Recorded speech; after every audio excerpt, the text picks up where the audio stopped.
Hey there. Subscribe to my channel. And also press this bell icon. So you never miss any new updates. الرحيم الحمد لله رب العالمين والصلاة والسلام على سيد الأنبياء والمرسلين وعلى آله وصحبه أجمعين أما بعد فقد قال رسول الله صلى الله عليه وسلم يا أيها الناس اعبدوا الرحمن وأفشوا السلام وأطعموا الطعام وصلوا الأرحام وصلوا بالليل والناس نيام تدخلوا الجنة بسلام أو كما قال عليه الصلاة والسلام اللهم صل على سيدنا محمد وعلى آل سيدنا محمد وبارك وسلم اللهم صل على سيدنا محمد وعلى آل سيدنا محمد وبارك وسلم اللهم صل على سيدنا محمد وعلى آل سيدنا محمد وبارك وسلم. بہت محبت کے قابل میرے عزیز دینی ایمانی بھائیوں، کل یہ مبارک حدیث آپ حضرات کے سامنے میں نے اس کی کچھ تشریح فرمائی تھی، لیکن ابھی کچھ باتیں اس حدیث کے تعلق سے مجھے آپ کے سامنے عرض کرنا ہے. 27ویں رات بھی ہے، جمعہ کی رات بھی ہے، اللہ کرے کہ شب قدر ہو.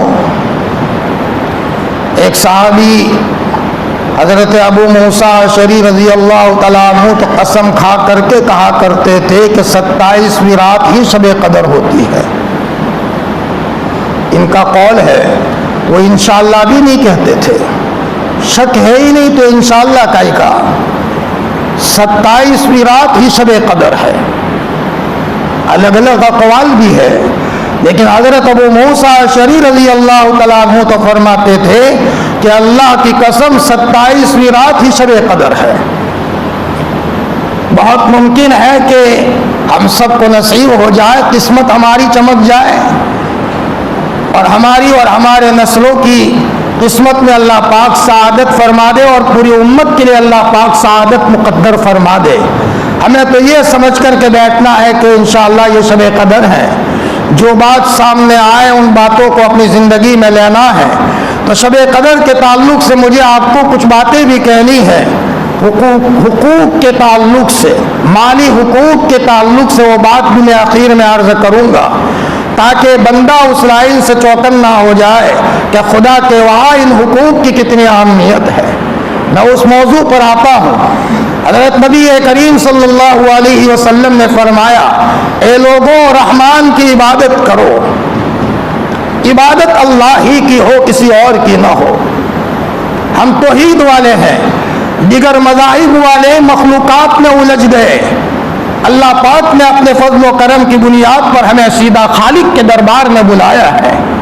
ہم ادھر ادھر کے مخلوق میں نہیں الجھے. زمین تو بڑی ہے لیکن مخلوق ہے، سورج تو بڑا ضرور ہے لیکن مخلوق ہے، پانی یقیناً تیرے اندر میں سیلابی اور موجیں آتی ہے اور تو اچھوں کو ڈبو دیتی ہے لیکن تو مخلوق ہے. ارے ہم تو یہ کہتے ہیں کہ محمد الرسول اللہ صلی اللہ علیہ وسلم کا مقام وجہ کائنات ہے، وجہ وجود کائنات ہے، لیکن آپ بھی مخلوق ہیں. حضرت جبرائیل فرشتوں کے سردار اپنی جگہ پر ہیں لیکن وہ مخلوق ہیں. فرمایا جو نظر آتا ہے نہیں آتا وہ سارا کا سارا مخلوق ہے. اگر ایک ذات ہے جو خالق ہے وہ صرف اور صرف رب کائنات کی ہے. آپ علیہ الصلوۃ والسلام نے فرمایا رحمان کی عبادت کیا کرو. ہم توحید والے ہیں، دیگر مذاہب والے وہم میں پھنس گئے، شکوک میں مبتلا ہو گئے. ان کے مذہبوں کی بنیاد وہم پرستی پر ہے، لیکن مذہب اسلام کی بنیاد حقیقت پرستی پر ہے. وہم کا اس سے کوئی لینا دینا نہیں. فرمایا یہ ہمارے چھوٹے چھوٹے مکاتب میں جو یہ چھوٹے چھوٹے بچوں کو پڑھایا جاتا ہے، توحید کا درس پڑھایا جاتا ہے، حقیقت یہ ہے کہ یہ ہمارے ایمان کی جان پڑھائی جاتی ہے. ہمیں ان مکاتب کو محبت سے دیکھنا چاہیے. اس کی تعلیم مضبوط ہو, اس کے لیے جتنا بھی اپنا پیسہ لگے, جتنا بھی ہمارا جیب خالی ہو. ہمارے نسلوں کے ایمان کا حفاظت کا مسئلہ ہے. 500 روپئے جا رہے ہیں, 1000 روپئے جا رہے ہیں, 2000 جا رہے ہیں. میرے عزیزوں, مت دیکھو میرا بچہ مدرسے میں پڑھتا ہے نہیں پڑھتا, قوم کا بچہ پڑھتا ہے. ایسے مطلب پرستی پر تو مت آؤ کہ میرا بچہ پڑھتا ہو تو میں پیسے دوں, نہیں پڑھتا ہے تو مجھے کیا لینا دینا. قوم کے بچے میرے بچے ہیں, اس میں یتیم بچے بھی ہیں, امت مسلمہ کے بچے ہیں, میرے محبوب کی امت کے بچے ہیں, اور اسلام اور مسلمانوں کی حفاظت کا مسئلہ ہے. 1000 2000 کیا, اگر کوئی یتیم بچہ بھی ہے تو اس کی طرف سے میں کفالت کروں گا, میں دینے کے لیے تیار ہوں. اس لیے کہ انہی مدرسوں سے ایمان کی شکلیں پنپتی ہیں. فرمایا انہی شکلوں کے اندر میں چھوٹے چھوٹے بچے اپنے دل کی گہرائیوں میں اللہ کی محبت کو بساتے ہیں. یہ معمولی نہیں ہے. لکھنے والوں نے لکھا ہے, ایک مرتبہ ایک گاڑی جا رہی تھی, اس میں ایک مکتب پڑھنے والا چھوٹا بچہ تھا, افضل القواعد کا ہو, امپارے کا ہو, ایک چھوٹا سا بچہ تھا. اتفاق ایسا ہوا کہ ایکسیڈنٹ ہو گیا. اب ایکسیڈنٹ میں اس کا باپ اور اس کی ماں یہ دونوں خطرے میں. یہ اکیلا 6-7 سال کا بچہ ہے کہ وہ بچا ہوا ہے, اس کی جان بچی ہے, وہ صحیح سالم ہے. ماں جان دے رہی ہے, باپ جان دے رہا ہے. یہ 6-7 سال کا بچہ اٹھا, اپنے امی کے پاس آیا اور یوں کہا, امی کلمہ پڑھ لو, امی کلمہ پڑھ لو. میں نے سنا ہے کہ جو کلمہ پڑھتا ہے اس کو اللہ پاک مرنے کے بعد اس دنیا سے بڑی جنت دے دیں گے. امی تم کلمہ پڑھ لو. اب یہ 5-6 سال کا بچہ اپنے مرنے والی ماں کو کلمہ پڑھا رہا ہے. ماں دنیا سے روانہ ہو گئی, اب جا رہی ہے جنت کے بالا خانوں میں. پھر تھوڑی دیر کے بعد وہ بچہ اپنے ابو کے پاس آیا اور یوں کہا کہ ابو تمہارے دنیا کے جانے کا وقت قریب ہے, لیکن ابو کلمہ پڑھ لو. اپنے ابا کو ہلا رہا ہے, ابو کلمہ پڑھ لو. ابو نے بھی اپنے 6-7 سال کے بچے کی زبان سے سنا, پڑھا لا الہ الا اللہ محمد الرسول اللہ صلی اللہ علیہ وسلم. ابا بھی دنیا سے روانہ ہو گئے. باپ کو کیا پتا یہ 500 1000 1500 2000 روپے دینے کے نتیجے میں اور مکتب کے بچے کی نظام کے تعلیم کے نتیجے میں یہ بچہ اپنے ماں باپ کو جنت میں لے جانے والا بنا.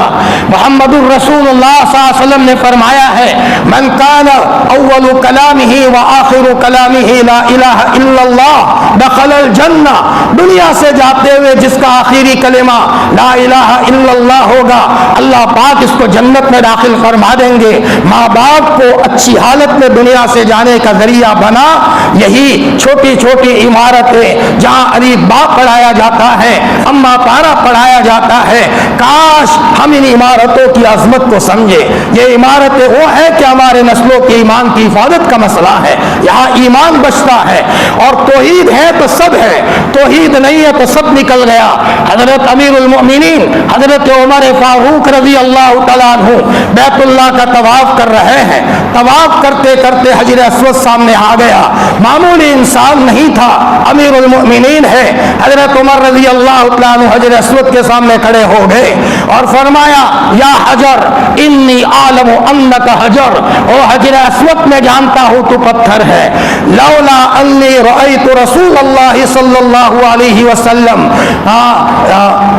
قبلک ما قبلت, اگر میں نبی کریم صلی اللہ علیہ وسلم کو تجھے بوسہ دیتے ہوئے نہ دیکھا ہوتا تو عمر کبھی تجھے بوسہ نہ دیتا. مجھے یقین ہے کہ تو اپنی ذات سے نفع نہیں پہنچا سکتا اور تو اپنی ذات سے نقصان بھی نہیں پہنچا سکتا. نفع نقصان پہنچانے میں تو بھی اللہ کا محتاج ہے. یہ ہے توحید کی بات. ادھر جنازے کو قبرستان میں لے جایا گیا, سارے لوگ وہاں جنازے کی نماز پڑھ رہے ہیں اور وہاں کیا پڑھتے ہیں آخر میں, اللہم من احییتہ منا فاحیہ علی الاسلام ومن توفیتہ منا فتوفہ علی الایمان. اے اللہ جب دنیا سے جائے تو ہمارا آخری کلمہ ہمارے زبان پر کلمہ ہونا چاہیے. یہ ہماری بھیک ہے. یہ پورا گاؤں کا ٹولہ قبرستان آیا ہے، ہم سب کی یہ بھیک ہے اللہ کہ ہماری زبان پر زندگی کے آخری ایام میں کلمہ ہونا چاہیے۔ زندگی پر نیکیاں بہت کی، ادھر ادھر کی باتیں کی، لیکن اگر موت کے موقع پر زبان لڑکھڑا گئی مسئلہ بڑا ٹیڑھا ہے۔ اس لیے آپ علیہ الصلوۃ والسلام نے فرمایا او عبد الرحمان، رحمان کی عبادت کیا کرو، ایک اللہ کی عبادت کیا کرو۔ میں نے کہا یہ مکاتب میں سکھایا جاتا ہے، مکاتب کو معمولی نہ سمجھے۔ یہاں جب زلزلہ آیا تھا، کچھ کی زمین ہل گئی تھی اور وہاں بہت سارے لوگ بیچارے زمین میں دفن ہو گئے، مر گئے، کسی کے اوپر عمارت گر گئی، کھوپڑیاں ٹوٹ گئی، بہت سارے لوگ بیچارے شہید ہو گئے۔ ایسے موقع پر یہاں سے راشن پانی لے کر کے لوگ وہاں گئے کہ کوئی بیچارے ہو ان کو راشن پانی دیا جائے۔ تو وہاں 5-6 سال کا ایک بچہ تھا، اس کو بھی راشن دینے کے لیے کچھ لوگ ہمارے مسلمان بھائی پہنچے، اس میں علماء بھی تھے، لیکن ہمارے جانے سے پہلے دوسرے مذہب کے لوگ بھی آئے ہوئے تھے۔ اس بچے کو کہا ہم تم کو یہ راشن دے، لیکن کوئی بات اس کو کہی تو وہ بچہ وہاں تخت پر سے بھاگا اور ان کے پاس سے راشن لینے کے لیے نہیں رہا۔ ان مولانا لوگوں نے اس بچے کو بلایا، بیٹا کیا بات ہے، تو نے ان کے پاس سے راشن نہیں لیا اور تو وہاں سے بھاگا؟ فرمایا مولانا ان لوگوں نے کہا کہ راشن تو دے، لیکن تم اپنی زبان سے یہ کفریہ کلمہ بول دو تو ہم بہت سارا راشن لائے ہیں آپ کو دے دے۔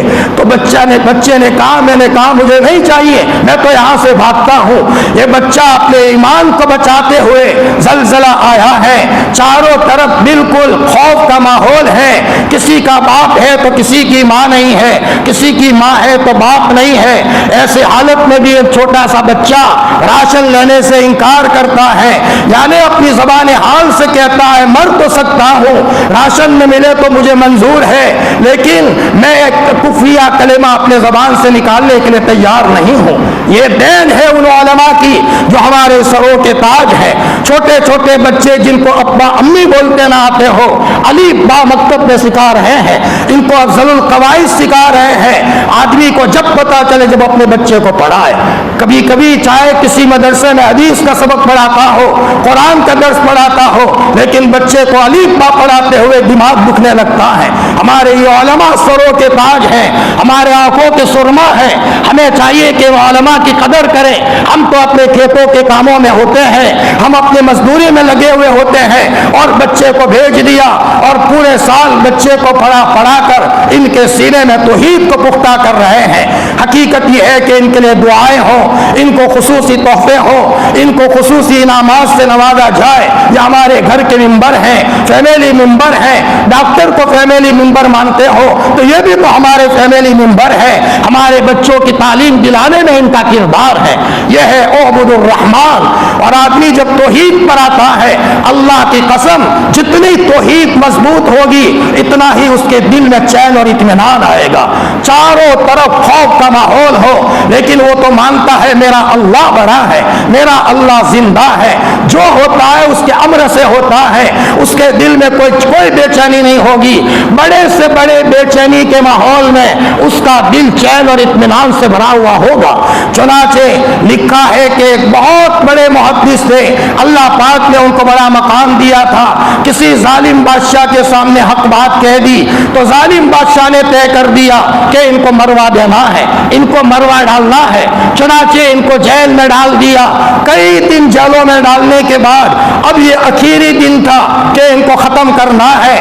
ختم کرنے کے لیے ان کو ایک بہت بڑے میدان میں لائے اور ایک شیر تھا جس کو کئی دنوں سے بھوکا رکھا تھا، اس شیر کو پنجرے میں قید کر کے لائے کہ شیر کو پنجرے میں لائے اور ان مولانا کے اوپر چھوڑ دے تاکہ وہ شیر جا کر کے ان کے چیخڑے نکال دے۔ یہاں مولانا بٹھائے گئے، چاروں طرف شاگرد رو رہے ہیں، ان کے مریدین ہیں وہ رو رہے ہیں، حضرت کا کیا حال ہوگا؟ یہ حضرت آرام سے بیٹھے ہیں اور اللہ اللہ میں مست ہے، اور یہاں زمین کے نیچے دیکھ کر کسی سوچ میں ہے۔ ادھر پنجرا لایا گیا، لوگ تو بالکل افسوس کا ہاتھ مل رہے ہیں، کوئی رو رہا ہے، ان کو احساس تک نہیں ہے۔ اچانک شیر چھوٹتا ہے اور ان کے قریب میں جا کر کے صرف ان کے تلووں کو چاٹنا شروع کرتا ہے اور قریب میں جا کر کے اس طرح بیٹھتا ہے جیسے بچہ ادب سے بیٹھ جائے۔ ایک شاگرد استاذ کے سامنے ادب سے بیٹھ جائے، بادشاہ سمجھ گیا یہ ایرے گہرے نہیں ہے، یہ کوئی دوسرا ہی انسان ہے۔ اس شیر کو بادشاہ نے قید کروا دیا اور ان کو کہا معاف کرنا، میں نے آپ کو نہیں سمجھا تھا آپ کون ہو، میں آپ کو چھوڑ دیتا ہوں۔ شاگردوں نے فرمایا حضرت آپ کو تو کوئی غم نہیں تھا، بے فکر آپ بیٹھے تھے، اس کی کیا وجہ تھی؟ فرمایا میں تو میرا اللہ کا بندہ ہوں، میں نے تو میرے اللہ کو کہہ دیا تھا میرے اللہ تو حی قیوم ہے، بادشاہ کمزور ہے تو قادر مطلق ہے، میں تو تیری عبادت کرتا ہوں، بھلا مجھے مخلوق سے کیا لینا دینا، میں تو تجھے کہتا ہوں تو میری حفاظت کا انتظام فرما دے، مجھے جو صبح پڑھنا تھا پڑھ لیا تھا، میں مطمئن تھا۔ چنانچہ فرمایا تو کسی نے کہا حضرت آپ کیا سوچ رہے تھے؟ میں صرف اتنا سوچنا تھا کہ یہ شیر آ کر کے مجھے اپنی رال لگائے گا، تھوک لگائے گا، لعاب لگائے گا، میری نماز کا مسئلہ ہے۔ فرمایا کہیں ایسا نہ ہو اس کے بعد جو نماز کا مسئلہ ہو پاکی ناپاکی کے اعتبار سے معاملہ ٹیڑھا ہو جائے تو ذرا میں تو مسئلے کی سوچ میں پڑا ہوا تھا، مر جاؤ کہ نہ مر جاؤ اس کا کوئی تصور نہیں تھا۔ یہ ہے اعبد الرحمن، آپ علیہ السلام نے فرمایا تھا رحمان کی عبادت کرنا، اور جس قدر تم عبادت پر آؤ گے اور توحید تمہاری مضبوط ہوگی اتنا ہی تمہارا دل بھی مضبوط ہوگا۔ یا آپ علیہ السلام نے فرمایا اعبد الرحمن، رحمان کی عبادت کیا کرو، افشوا السلام، سلام کو پھیلاؤ۔ کل میں نے اس کے اوپر کہا تھا گھر میں جائے سلام، گھر سے نکلے سلام، گھر میں بیوی ہے اس کو سلام، بچے راستے میں ملے اس کو سلام۔ حضرت نبی کریم صلی اللہ علیہ وسلم اتنے متواضع تھے، راستے میں کھیلنے والے بچوں کو بھی سلام کیا کرتے تھے۔ میں اپنی بیوی کو سلام کروں آر محسوس ہوتی ہے، وہ بھی اللہ کی بندی ہے، ہمارے گھر میں آئی ہے۔ ہمارے بعض اکابرین تو ایسے گزرے ہیں اپنی بیوی کا اتنا خیال رکھتے تھے کہ اگر کسی موقع پر بیوی بیمار ہو گئی ہے مدرسے میں چٹھی رکھتے تھے، اس کی خدمت کرتے تھے، روزانہ یہ میرے بچوں کی خدمت کرتی ہے، میرے کپڑے دھوتی ہے، آج وہ بیمار ہے، یہ کسی ماں کی بچی ہے، اس کے لیے وہ اللہ کا ولی چھٹی رکھ کر اپنے گھر والوں کی خدمت کر رہا ہے، پاؤں دبا رہا ہے، اس کے سر کو دبا رہا ہے۔ فرمایا یہ اللہ کی مخلوق ہے۔ یہ حضرت نبی کریم صلی اللہ علیہ وسلم نے فرمایا کہ گھروں میں آنے والی عورتوں کا خیال رکھا جائے، افشوا السلام، سلام کو پھیلاؤ۔ حضرت مفتی سعید احمد صاحب نور اللہ مرقدہ جو ہمارے قوم کے قیمتی ہیرو تھے، فرمایا کسی کی مجال نہیں تھی کہ ان سے پہلے کوئی سلام کر لے، آتے تھے سلام کرنے میں سبقت کرتے تھے، میں سبقت کر لوں، سلام کرنے والے کو 90 نیکیاں ملتی ہے اور جواب دینے والے کو 10 نیکیاں ملتی ہے۔ سلام کرنے والا سبقت کر جاتا ہے، فرمایا اس میں تواضع ٹپکتی ہے، آدمی آگے بڑھ کر کے کسی کو سلام کرے، اور یہ تو قیامت کی علامت ہے، پہچان والوں کو سلام ہو رہی ہے، نہ پہچان والوں کو سلام نہیں ہو رہی ہے، یہ تو قرب قیامت کی علامت ہے۔ آپ نے فرمایا کوئی بھی مسلمان کا بچہ ملا اسے سلام کیا جائے۔ ایک مرتبہ حضرت نبی کریم صلی اللہ علیہ وسلم کے گھر میں ایک بچہ داخل ہو گیا، سلام نہیں کیا تھا، آپ نے فرمایا ویسے گھر میں آیا جاتا ہے، باہر جاؤ سلام کر کے آؤ۔ آپ نے انہیں باہر بھیجا اور سلام کر کے گھر میں انٹری کرنے کا کہا۔ ہمارے گھروں میں بھی اگر سلام کا یہ رواج ہو، 24 گھنٹے کوئی آ رہا ہے سلام، جا رہا ہے سلام، السلام اللہ کی صفت ہے، اس کے نتیجے میں گھروں میں سلامتی ہی سلامتی ہوگی۔ حضرت محی السنہ حضرت مولانا ابرار صبرگوئی نور اللہ مرقدہ کوئی بھی آتا تھا صاف سلام کرنے کو کہتے تھے، السلام علیکم یہ کیا ہے؟ یہ کہو السلام علیکم، خصوصی سلام ہو تم پر، السلام علیکم۔ تو دوسری بات آپ نے فرمائی سلام کو رواج دو، آج اس کی سخت ضرورت ہے، کوئی بھی ملا سلام کرے، کہیں جا رہے ہیں بچے ہیں ان کو سلام کرے، بوڑھے ہیں ان کو سلام کرے، فرمایا سلام میں تواضع ٹپکتی ہے۔ تیسری بات آپ علیہ السلام نے فرمائی اطعموا الطعام، لوگوں کو کھانا کھلاؤ، اطعام طعام۔ اور کل ہم نے کہا تھا حضرت مفتی فاروق صاحب نور اللہ مرقدہ کے حوالے سے کھانا نہ کھلا سکتے ہو تو چائے پلاؤ، چائے بنائی اور لوگوں کو چائے پلائی جا رہی ہے، انشاءاللہ یہ بھی اطعام الطعام میں آ جائے گا۔ اور اپنے اپنے گھروں میں کبھی کبھی دعوت ہو رہی ہے، بھائیوں کو بلایا جا رہا ہے، بہنوں کو بلایا جا رہا ہے، اور گھر میں دعوت ہو رہی ہے۔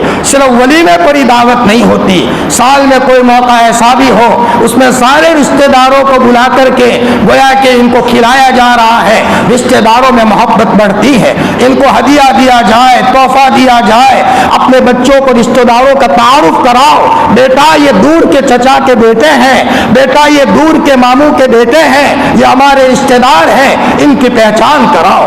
حضرت مولانا افتخار صاحب کاندھلوی نور اللہ مرقدہ فرماتے تھے ہمیں تو 25 پیڑھیوں کی قبریں یاد ہے، یہ میرے باپ کی قبر ہے، یہ میرے دادا کی قبر ہے، یہ میرے پردادا کی قبر ہے، ہر جمعہ کو قبرستان جاتا ہوں۔ اب تو حضرت دنیا سے تشریف لے گئے، مرنے کے بعد اپنے باپ دادا کی 25 پیڑھیوں کو جانتے تھے، ہم زندگی میں رشتہ داروں کو نہیں جانتے۔ اطعموا الطعام فرمایا یہ بھی صدقے کی حیثیت رکھتا ہے۔ اور عبداللہ بن مسعود رضی اللہ عنہ کی روایت کے حوالے سے کل بات آئی تھی، اگر کوئی آدمی اپنے گھر کے افراد پر خرچ کرے گا تو صدقے کا بھی ثواب ملے گا اور صلہ رحمی کا بھی ثواب ملے گا۔ اور صدقہ یہ تو بہت بڑی طاقت ہے، صدقہ یہ تو بہت بڑی طاقت ہے۔ علماء نے لکھا ہے کہ صدقے کی وجہ سے نبی کی دعا بھی قبول ہونے سے رک جاتی ہے، نبی کی قبولیت کی دعا کی قبولیت کے اثرات بھی رک جاتے ہیں۔ چنانچہ واقعہ لکھا ہے صالح علیہ السلام کے زمانے میں ایک آدمی لکڑہارا تھا، وہ لوگوں کو پریشان کرتا تھا۔ محلے والے صالح علیہ السلام کے پاس آئے اور فرمایا حضرت یہ ہمارا جو لکڑہارا ہے سب کو پریشان کرتا ہے، آپ بد دعا کر دیجئے تاکہ مسئلہ ہی نہیں مر جائے۔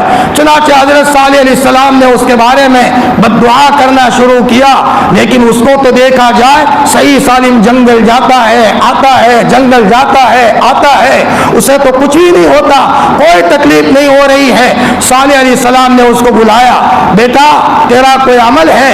کہ میں حضرت میرا کوئی عمل نہیں ہے، میں 2 روٹیاں روزانہ بناتا ہوں، 1 روٹی خود کھا لیتا ہوں اور 1 روٹی غریب کو دے دیتا ہوں۔ فرمایا غریب کے اوپر صدقہ کرتا ہوں۔ فرمایا یہی تیرا عمل ہے؟ فرمایا لکڑیاں جنگل سے لایا ہے، نیچے رکھ، لکڑی کا گٹھر نیچے رکھ، نیچے رکھا، کھولا تو اندر میں اژدہا تھا۔ یہ اژدہا صالح علیہ السلام کی دعا کی بنیاد پر آ چکا تھا، لیکن چونکہ وہاں اس نے صدقہ کر دیا ہے تو اژدہے کا منہ اللہ نے بند کر دیا تھا۔ ہمت نہیں ہے کہ تم اس کو کھا لو، اس لیے کہ جہاں وہ روٹی کھاتا ہے وہاں 1 روٹی غریب کے بچے کو دے دیتا ہے۔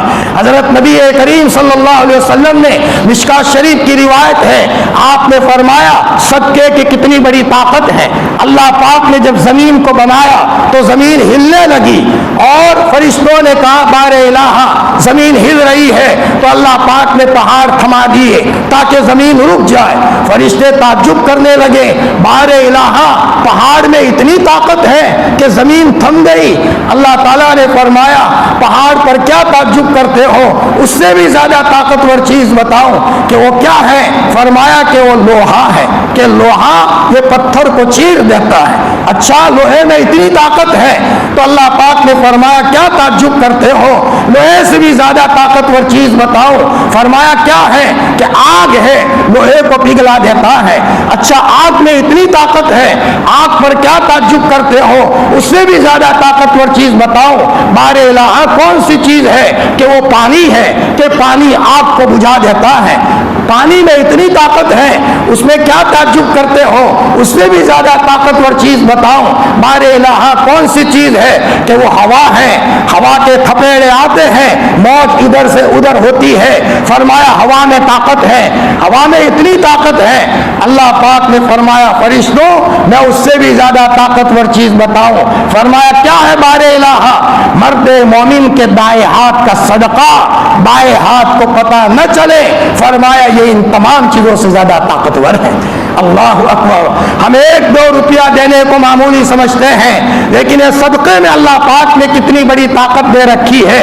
یہ اطعام طعام کے نتیجے میں صدقہ ہو جائے گا اور اس کے نتیجے میں اللہ پاک ہماری اور ہماری فیملی کی حفاظت کریں گے۔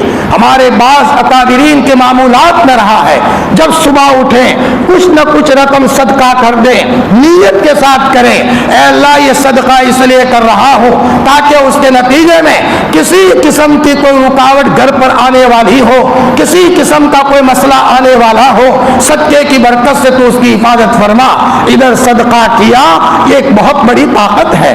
مصیبتوں سے نکلنے کے لیے حضرت محمد الرسول اللہ صلی اللہ علیہ وسلم نے دو باتیں بتائی ہے، ایک تو صدقہ ہو اور دوسرا صلاۃ الحاجہ ہو۔ صدقہ اور صلاۃ الحاجہ یہ دونوں پاورفل چیزیں ہیں، اس کے نتیجے میں اللہ پاک بندے کی ضرورت کو پورا فرماتے ہیں۔ عبود الرحمن، رحمان کی عبادت کرو، افشوا السلام، سلام کو پھیلاؤ، اطعموا الطعام، لوگوں کو کھانا کھلاؤ، اور اخیر میں ہے صلوا الرحم، صلوا الارحام، صلہ رحمی کیا کرو۔ رشتہ داری توڑو مت، جوڑو۔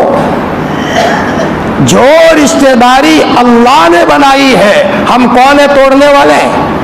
چائنا نے کوئی آئٹم بنائی وہ توڑ دو، جاپان نے کوئی آئٹم بنائی ہے توڑ دو، امریکہ کی کوئی آئٹم لائی ہو توڑ دو، کسی بڑے ملک کی کوئی آئٹم گھر میں لائے ہو توڑ دو۔ ماں کے پیٹ کے ذریعے سے جو رشتہ داری ہمارے رب نے بنائی ہو، ہم کون ہے توڑنے والے؟ باپ کا دل توڑ دیا، ماں کا دل توڑ دیا، بھائی کا دل توڑ دیا، بہن کا دل توڑ دیا، چھوٹی چھوٹی باتوں میں، چھوٹی چھوٹی باتوں میں۔ شادی میں نہیں بلایا تھا، میرے بچے کا رشتہ توڑ دیا، میری بچی کا رشتہ توڑ دیا۔ یہ غیروں کی کہانیاں ہیں، مسلمان کے گھر کی کہانیاں تو یہ ہے لوگ ہزاروں ہمارے رشتے توڑیں گے ہم جوڑیں گے، وہ ہمیں نہیں بلائیں گے ہم جائیں گے۔ انہوں نے ہمیں نہیں بلایا تھا شادی میں، ان کا وقت آ گیا، بھائی کوئی کام کاج ہو تو کہنا، مجھے پتا چلا ہے آپ کے بچے کی شادی ہے، میں انشاءاللہ کھانے کے لیے تو چاہے آپ بلاؤ تو آ جاؤ، لیکن کام کرنے کے لیے میں حاضر ہوں۔ وہ کہے گا میں نے شادی میں نہیں بلایا تھا اور یہ بندہ خدمت کے لیے آ رہا ہے، کیسا دل سے پشیمان اور شرمندہ ہوگا۔ حضرت نبی کریم صلی اللہ علیہ وسلم کی سب سے بڑی سنت ہے ٹوٹے رشتوں کو جوڑنا۔ ہمارے اکابرین ایسے گزرے ہیں، رشتے تو رشتے، دور کا بھی خیال رکھتے تھے، راستے میں چلنے والوں کا بھی خیال رکھتے تھے۔ ہمارے علاقے کے نور نظر اور ہم سب کے سروں کے تاج حضرت سید مولانا حضرت مولانا نذیر میاں صاحب کشمیری نور اللہ مرقدہ، جن کا ہماری پوری قوم پر پورا احسان ہے۔ اللہ کا بندہ اونٹ پر جا جا کر کے مکاتب کا نظام قائم کیا ہے، عیدگاہ کے قریب میں سوئے ہیں۔ ہم اپنے محسنین کو کبھی فراموش نہ کریں، اپنے محسنین کو فراموش نہ کریں، یہ ہمارے محسنین ہے۔ صرف ابا امی کی قبر پر نہ جائیں، ابا امی کے ذریعے سے بدن بنا ہے تو ہمارے ان محسنین کے ذریعے سے روحانیت بنی ہے، مکاتب کا ماحول بنا ہے۔ اور کسی نے تو کہا ہے کہ باپ سے زیادہ استاذ کا حق ہے، بعضوں نے یہاں تک کہہ دیا باپ تو آسمان سے زمین پر لایا ہے تو استاذ تو زمین سے آسمان پر لے گیا ہے، یعنی بچے کی روحانیت کو بڑھا کر آسمان تک پہنچایا۔ یہ اساتذہ کے بھی حقوق ہے، صرف ماں باپ کو ہی یاد نہ رکھے، اپنے اساتذہ کو بھی اور اپنے محسنین کو بھی یاد رکھے۔ حضرت مولانا نذیر میاں صاحب ہے، حضرت مولانا عمر صاحب پالن پوری نور اللہ مرقدہ ہے، ملتزم کا پردہ پکڑ پکڑ کر کے جو روئے ہو، فرمایا عرفات میں جنہوں نے دعائیں کی ہو، ہمیں ایسے محسنین کو فراموش کر دے۔ ہم احسان فراموش نبی کے امتی نہیں ہے، ہمارا نبی معمولی بھی محسن کے احسان کو یاد رکھتے تھے اور فرمایا ان کے سامنے اپنے آپ ان کے احسان کا بدلہ دیا کرتے تھے۔ ایسے نبی کے ہم امتی ہے۔ حضرت مولانا نذیر میاں صاحب کشمیری فرمایا ان کے محلے میں ایک آدمی تھا، مولانا جب گھر سے نکلے تو وہ مولانا کو برا بھلا کہے اور یہ کہے کہ یہ وہاں بڑا جا رہا ہے، برا بھلا کہے، مولانا صبر کرے کچھ نہ بولے، لیکن تھے تو اللہ کے ولی، راتوں میں رونے والے تھے، صبح میں متھنے والے تھے، مشقت کرنے والے تھے، دن میں اونٹ کے پشت پر سوار ہیں تو رات میں مسلح کی پشت پر سوار ہیں۔ اور کسی نے کیا ہی خوب کہا ہے، رات میں جو مسلح پکڑتا ہو اس کو مت ستاؤ، کہیں احسان ہو کہ اللہ پاک ہماری کھوپڑی کو سیدھا کر دے، یہ راتوں میں ہونے والا ہے۔ اللہ کے چہیتے ہوتے ہیں. راتوں میں رونے والوں کو اللہ جب تک ولایت کا تاج نہیں پہنائیں گے وہاں تک اللہ پاک دنیا سے نہیں بلائیں گے. ولایت کا تاج اللہ ان کو پہناتے ہیں. فرمایا مولانا نذیر میاں صاحب جب یہ گھر سے نکلے تو وہ آدمی حضرت کو بلا بلا کہے لیکن اللہ کا بندہ صبر کرے, اور صبر کرنے والا سب سے آگے ہوتا ہے. ہزاروں لاٹھیوں میں وہ طاقت نہیں ہے, ہزاروں ہتھیاروں میں وہ طاقت نہیں ہے. جو ایک بندہ اندر اندر جو گھٹتا ہے, صبر کرتا ہے, یہ بڑی خطرناک چیز ہے. حضرت امام ابو حنیفہ رحمۃ اللہ علیہ اوپر کے منزلے میں تھے اور ایک آدمی آیا ستانے کے لیے, مولانا کو اٹھایا.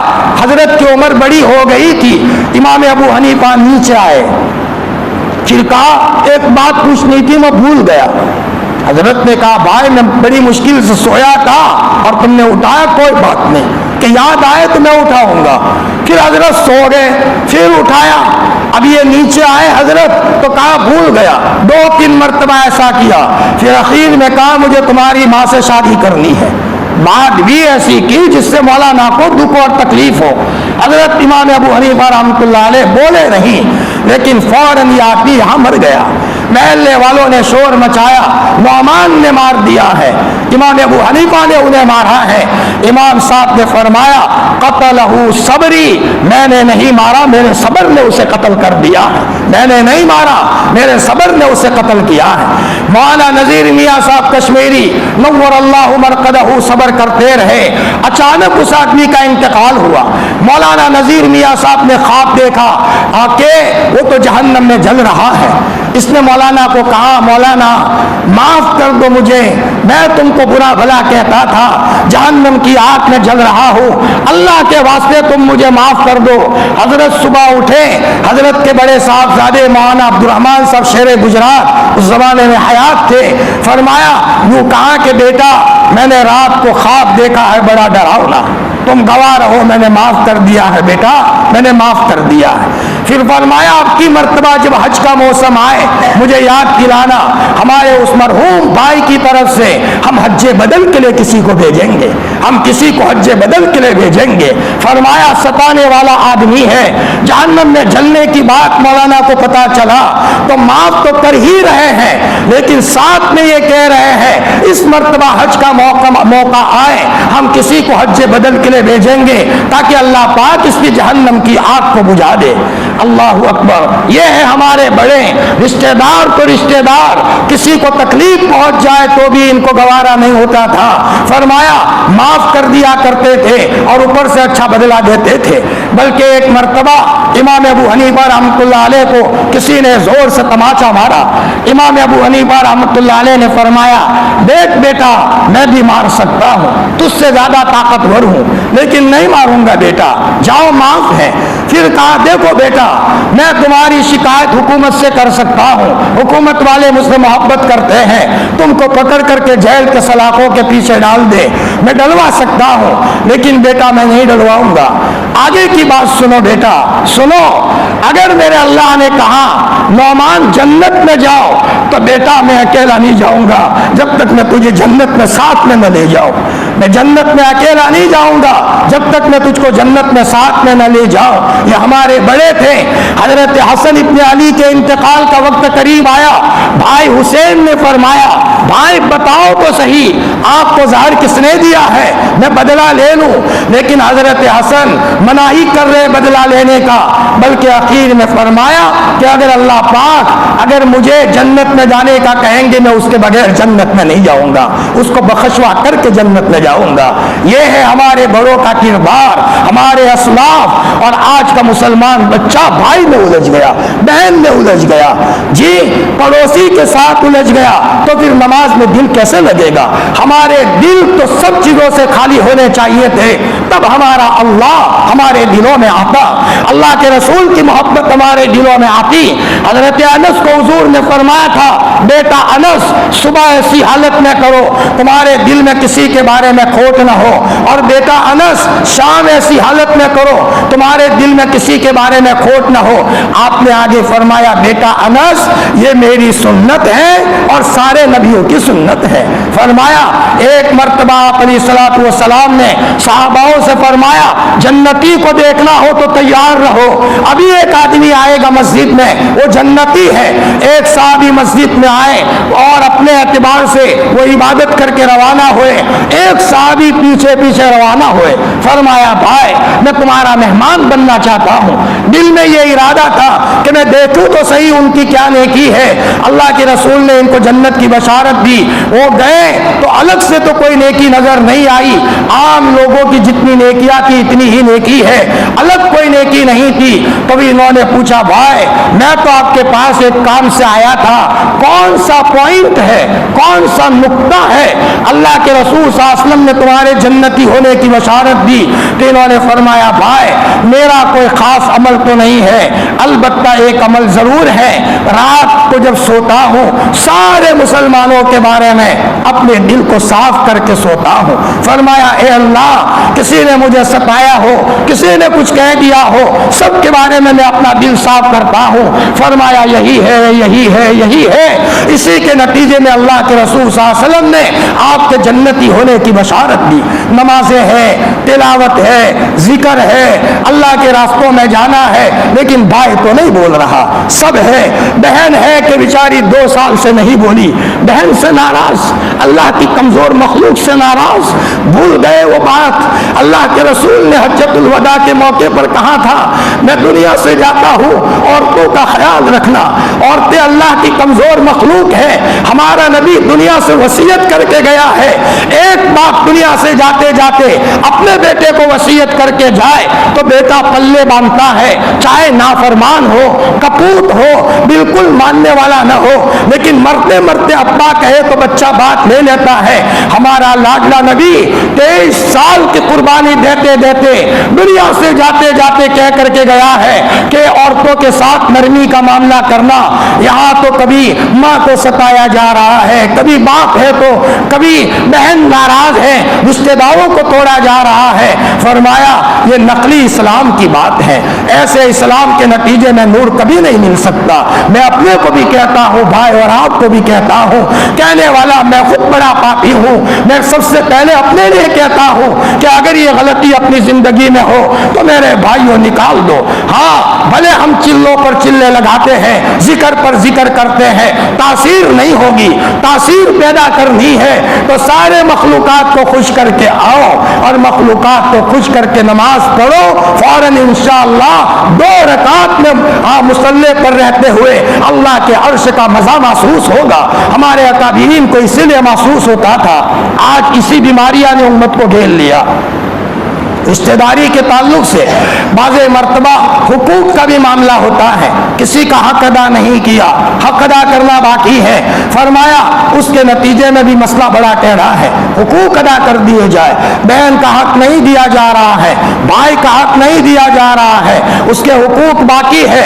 ہم اپنے اعتبار سے بھلے مچھوں پر تاؤ کر کے چلتے رہیں، لیکن بھائی مرنا ہے، مرنے کے بعد خدا کو جواب دینا ہے۔ یہ یاد رکھیں حضرت نبی کریم صلی اللہ علیہ وسلم منافقین کے سردار کی جنازے کی نماز پڑھانے کے لیے تیار ہوئے ہیں، ابی سلول کی، لیکن آپ جب کسی کا جنازہ آتا تھا آپ فرماتے تھے قرض ہے تم پڑھ لو نماز، میں نہیں پڑھوں گا، آپ منع فرماتے تھے۔ کوئی صحابی ضمانت لے لیتا تھا حضرت ایسا مت کہو میں ضامن ہوں، تب حضرت جنازے کی نماز پڑھاتے تھے۔ اللہ حفاظت فرمائے۔ فرمایا کبھی کبھی قرض ہو گیا، لوگوں کے حقوق باقی ہے اور آدمی دنیا سے جا رہا ہے۔ حضرت شیخ الحدیث مولانا یونس صاحب جون پوری نور اللہ مرقدہ کا ملفوظ نظروں سے گزرا کہ میرا جی چاہتا ہے اخبار میں دے دوں کہ اگر کسی کا کوئی حق باقی ہو یونس کے پاس سے آ کر کے لے لے، یونس کے پاس سے آ کر کے لے لے، اللہ کے واسطے مرنا ہے، اگر آج تم نہیں لوگے خدا کے وہاں کا معاملہ بڑا ٹیڑھا ہے۔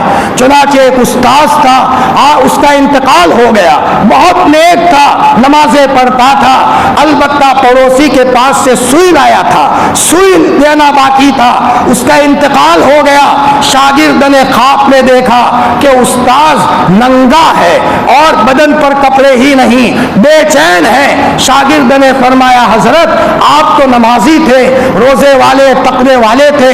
فرمایا بیٹا سب تھا، لیکن ایک سوئی دینا بیٹا باقی ہے، ابھی تو جا اور میری گھر والی کو جگا، فلانی کتاب فلانے تاکچے میں پڑھی ہے، فلانے صفحے پر فلانے پیج پر سوئی ہے، وہ سوئی جا کر کے پڑوسی کو دیا۔ وہ بچہ دوڑا دوڑا گیا، آپانی صاحبہ کا دروازہ کھٹکھٹایا، آپانی صاحبہ پردے کے آڑ میں آئی، فرمایا آپانی صاحبہ ہمارے استاذ کی یہ کتاب ہے؟ کہ بیٹا ہے، دیکھو فلانے صفحے پر سوئی پڑی ہے کہ سوئی ہے، کہ تم کو کیسے پتا چلا؟ کہ خواب میں آ کر کے حضرت نے کہا ہے کہ یہ سوئی کس کی ہے؟ کہ پڑوسی کی ہے۔ وہ گیا اور پڑوسی کو دی، پڑوسی نے کہا جاؤ اللہ کے گھر تک معاف۔ اب دوسرے موقع پر شاگرد سویا ہے، استاذ خواب میں آیا، بہترین کپڑوں میں ہے، چہرہ نورانی ہے، دعا دیتے ہوئے کہا بیٹا اللہ تیرا بھلا کرے، تو نے میرے لیے سارے دروازے کھلوا دیے، میں تو پھنس گیا تھا، اللہ تیرا بھلا کرے۔ میرے بھائیوں کبھی کبھی ہم دوسروں کے لیے ضامن بن جاتے ہیں، ضامن بننا کوئی معمولی چیز نہیں ہے۔ اگر ہم ضامن بنے ہیں تو ضامن بننے کا مطلب یہ ہے اصل کے اوپر جو قرض ہے وہ قرض آپ کے اوپر آ گیا۔ ضم ذمت الاصیل الی الکفیل، جو اصل کی ذمہ داری تھی وہ ضامن کی ہو گئی، تم بیچ میں ضامن بنے ہو، اب تمہیں اپنی چیز بیچ کر بھی دینا پڑے گا، آپ بیچ میں ضامن کیوں بنے ہو؟ ایک واقعہ میں کہوں، فرمایا حضرت عمر فاروق رضی اللہ تعالیٰ عنہ کا دور تھا، اس لیے ضامن بنتے ہوئے بھی 10 مرتبہ سوچنا چاہیے۔ بعض مرتبہ آدمی بھولے پن میں ضامن بن لیتا ہے، اسے پتہ بھی نہیں ہوتا اور اس کو اس مسئلے کا پتہ نہیں ہوتا اور وہ قرض دے نہیں سکتا، لیکن خدا کے وہاں تو اصول سے کام چلے گا۔ فرمایا حضرت عمر فاروق کا دور ہے، اس زمانے میں ایک آدمی دور سے سفر کرتے کرتے اٹھنی پر مدینۃ المنورہ میں آیا۔ مدینۃ المنورہ میں کھجور کے باغ تھے، تھکا ہارا تھا تو اپنی اٹھنی کو کسی کھجور کے درخت سے باندھ دیا اور وہ بیچارہ سو گیا، وہ لیٹ گیا۔ تھوڑی دیر کے بعد کھجور کے باغ کا مالک آیا، اس نے دیکھا یہ کون ہے میرے باغ میں، یہ جانور کو باندھنے والا، اور باغ کا مالک غصے ہوا اور اس نے پتھر لے کر کے اونٹ کو مارا، اونٹ وہی مر گیا۔ اس کے بعد یہ باغ کا مالک وہی سو گیا۔ اب یہ مسافر جب اٹھا اور جاگا، او میرے اونٹ کو مار دیا ہے، اس کو غصہ آیا، اس نے یہ سمجھا کہ اس بوڑھے نے مارا ہے تو اس نے پتھر لے کر کے اس بوڑھے کو مارا، بوڑھا وہی مر گیا۔ اچانک اس بوڑھے کا باپ بچہ آیا باغ میں، دیکھا او میرا باپ مر چکا ہے اور یہ اس آدمی نے مارا ہے۔ پوچھا تم نے مارا؟ کہ جی میں نے مارا ہے، میرے اونٹ کو اس نے مارا تو میں نے مارا۔ اب یہ لڑکا دوڑا دوڑا حضرت عمر کی خدمت میں گیا، عمر قصاص دلوائیے، میرے بوڑھے باپ کو ایک مسافر نے مارا ہے۔ اس مسافر کو پکڑ کر وہاں مسجد نبوی میں لے جایا گیا، فرمایا تم نے مارا ہے؟ کہ جی میرے اونٹ کو اس نے مارا تو میں نے اس کو مارا ہے، آپ کو کیا حق ہے اس طریقے سے اونٹ کے نتیجے میں مارنے کا؟ فرمایا قصاص لیا جائے گا آپ سے، تیاری کر لو۔ فرمایا عمر مجھے معاف کر دو، ذرا معاملہ یہ ہے میں پردیسی آدمی ہوں، میں نے تو سوچا بھی نہیں تھا اور مر گیا۔ فرمایا جان کے بدلے میں جان ہے، آپ کو مارا جائے گا۔ فرمایا عمر مجھے معاف کر دو۔ فرمایا کیسے معاف کروں؟ النفس بالنفس، یہاں تو اصول سے کام چلے گا۔ تو فرمایا عمر مجھے تھوڑی اجازت دو۔ فرمایا مجھے قرض باقی ہے، لوگوں کو کچھ دینا ہے، گھر والوں کو معاف کرا کے آؤ، بیوی سے بھی کچھ بات کر لوں، میرے بچے بھی ہیں۔ تو حضرت عمر نے فرمایا ٹھیک ہے اجازت ملے لیکن آپ مجلس میں سے کسی کو ضامن بنائیے۔ مسجد نبوی میں صحابہ جمع ہوئے، یہ مسافر کہہ رہا ہے بھائی ہاتھ جوڑتا ہوں میرے لیے کوئی ضامن بن جاؤ، اچانک مروں گا، آخرت کا مسئلہ کہہ رہا ہے، میرے قرض کی ترتیب لگاؤ۔ فرمایا کوئی ضامن بنو، کوئی ضامن بننے کے لیے تیار نہیں ہے۔ پردیسی کا کون ضامن بنے؟ وہ آئے نہ آئے کوئی ضامن بننے کے لیے تیار نہیں ہے۔ اتنے میں حضرت ابو ذر غفاری رضی اللہ تعالیٰ عنہ، جب وہ بوڑھے نے اس آدمی نے بار بار کہا، ابو ذر غفاری کو رحم آ گیا۔ ابو ذر غفاری نے کہا میں ضامن ہوں۔ حضرت عمر نے فرمایا بھائی ابو ذر، تم ہمارے صوفی صحابہ میں سے ہو، ہمارے بوڑھوں میں سے ہو، اور تم تو ہمارے مدینے کی رونق ہو، سوچ کر جواب دو ابو ذر۔ فرمایا یہ صاحب نہیں آئیں گے تو آپ کو مار دیا جائے گا۔ فرمایا عمر بیچارہ بھیک مانگ رہا ہے، کوئی ضامن نہ ہو، یہی تو موقع ہے رحم کرنے کا، میں رحم نہ کروں تو کون رحم کرے، میں ضامن ہوں۔ حضرت عمر نے فرمایا ابو ذر پتہ ہے اگر وہ نہیں آئے آپ کی جان لی جائے گی۔ عمر میں حاضر ہوں، میری گردن حاضر ہے، میری گردن کو لے لینا۔ دوسرے صحاباؤں نے فرمایا ابو ذر ایسا مت کرو، ایسا مت کرو، لیکن ابو ذر ہے کہ تیار ہو گئے، وہ آدمی خوش ہو گیا، ابو ذر ضامن ہو گئے۔ سب صحابہ ٹینشن میں ہے، یہ وہ دیہاتی صحابی یہاں سے روانہ ہوئے اور اپنے دیہات میں گئے، سفر کرتے کرتے کرتے، اور ان کا گاؤں بہت دور تھا۔ گھر والوں کو جا کر داستان سنائی، گھر والوں نے کہا نہیں جانا، کون تم کو پہچانے گا، اس زمانے میں یہ موبائل اور یہ کیمرے تو تھے نہیں۔ فرمایا نہیں جانا، آپ کو بالکل یہاں چھپ جاؤ، کون پکڑنے آپ کو آئے گا۔ انہوں نے فرمایا اپنے اعتبار سے میرے بارے میں ابو ذر غفاری ضامن بنے ہیں، ایسا نہیں ہو سکتا میں جاؤں اور اتنے بڑے آدمی کی جان چلی جائے۔ گھر والے منع کر رہے ہیں اور ادھر وہ کہہ رہے ہیں میں نے وعدہ کیا ہے، مسلمان کا بچہ وعدے کا پکا ہوتا ہے۔ چنانچہ جگہ بہت دور تھی، وقت آ گیا، مسجد نبوی کھچا کھچ بھری ہوئی ہے، ادھر ابو ذر غفاری کو بھی لے آیا گیا۔ بعض صحابہ رو رہے ہیں، وہ مسافر وقت ہو گیا، بالکل تیاری ہے اور وہ آیا نہیں ہے، یہ بوڑھے صحابی چلے جائیں گے، یہ زاہد اور صوفی صحابی ہے۔ سارے صحابہ ٹینشن میں ہے، اوپر گردن اونچی کر کر کے لوگ دیکھتے ہیں کہ وہ مسافر آتا ہے نہیں آتا، کوئی نظر نہیں آ رہا، سب افسوس کر رہے ہیں کہ تھوڑی دیر میں ابو ذر چلے جائیں گے، ان کی گردن اڑ جائے گی۔ عین وقت پر اچانک غبار اڑتا ہوا نظر آیا، لوگوں نے کہا عمر ٹھہرو ٹھہرو، غبار اڑ رہا ہے۔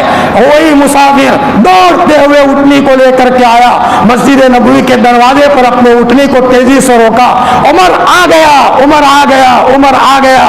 جب وہ آدمی آیا ہے لوگوں نے خوشی منائی کہ الحمدللہ ابو ذر غفاری کی جان بچ گئی، اور ابو ذر گویا کہ بچ گئے اور اس آدمی کی جان لی جائے گی۔ فرمایا لیکن جب اس بوڑھے باپ کے بیٹے نے دیکھا کہ یہ آنے والا مسافر وعدے کا بڑا پکا ہے اور آیا ہے وقت پر، دور جگہ سے آیا ہے، اس کی اس وعدے کی پورا کرنے کے منظر کو دیکھ کر اوپر والے کو رحم آ گیا۔ پورے مجمع میں بچے نے زور سے کہا عمر معاف ہے، معاف ہے، معاف ہے، تم کون ہو قتل کرنے والے؟ رشتہ داروں میں سے کوئی معاف کر دے پھر قصاص نہیں ہوتا۔ مسجد میں اللہ اکبر کی صدا بلند ہو گئی، عمر میری طرف سے معاف ہے، اس نے وعدہ پورا کر دیا۔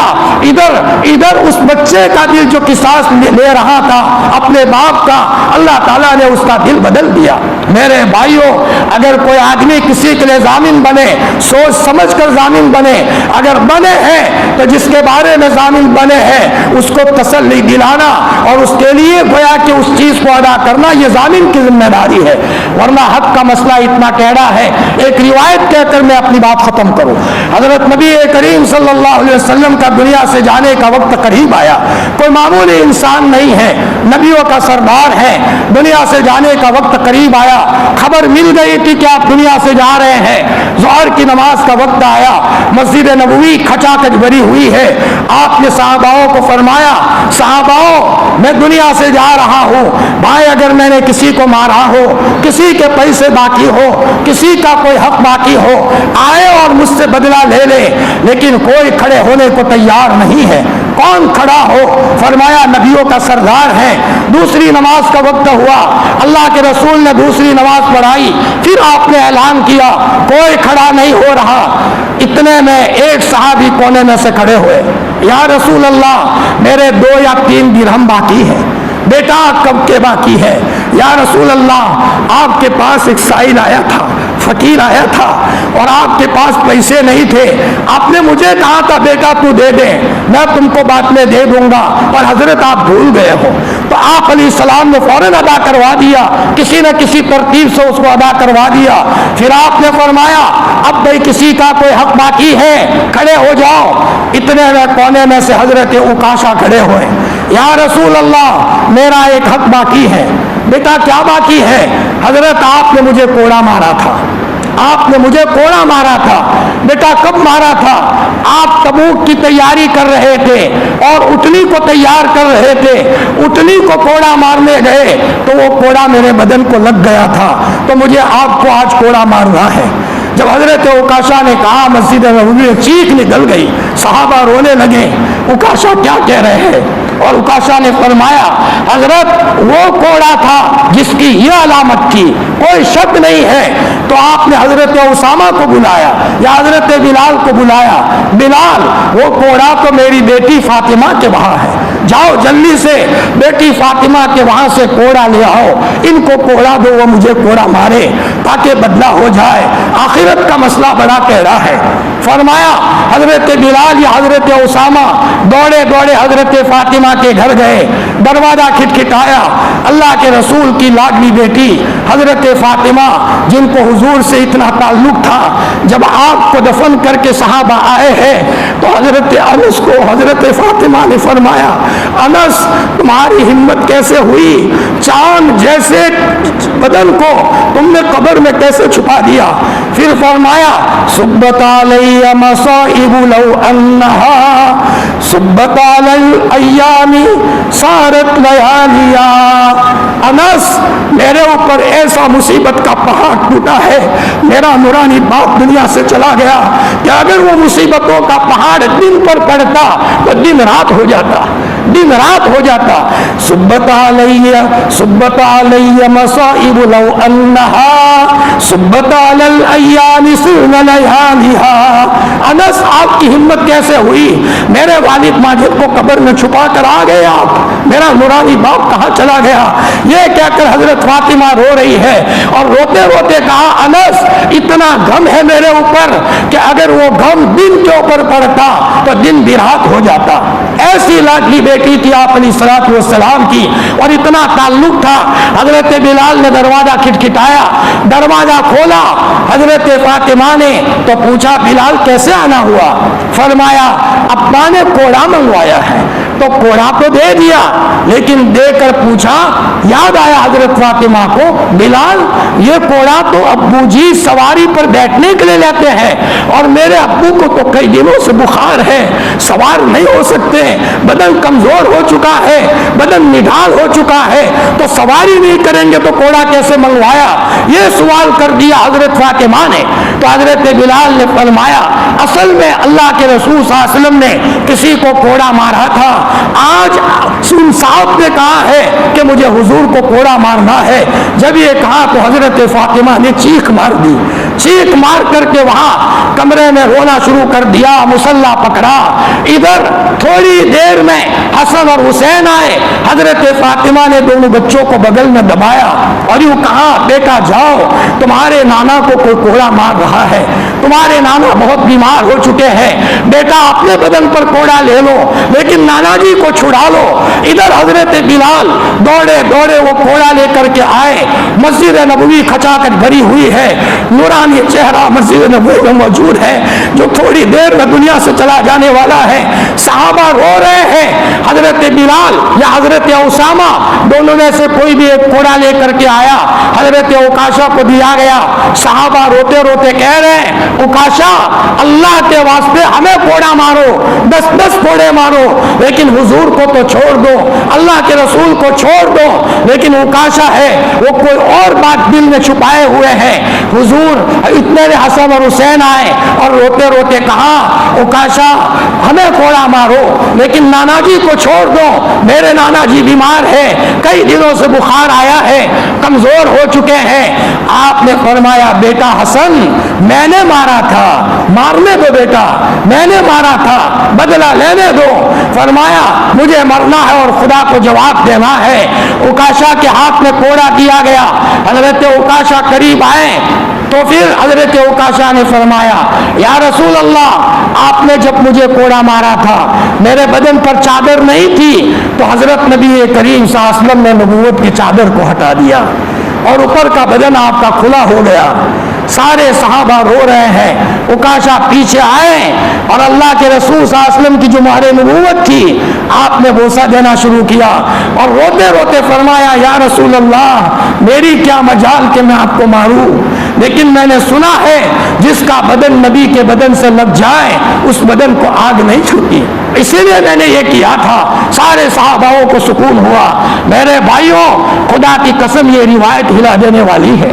فرمایا پیسوں کے حقوق باقی ہے, کسی کے بارے میں کچھ کیا تھا ہمارے پاس ڈائری ہو ہم لوگوں کو معاف کروا دے, ہمارے پاس ایک ایک پیسے کا معاملہ ہو, کلیئر حساب ہونا چاہیے.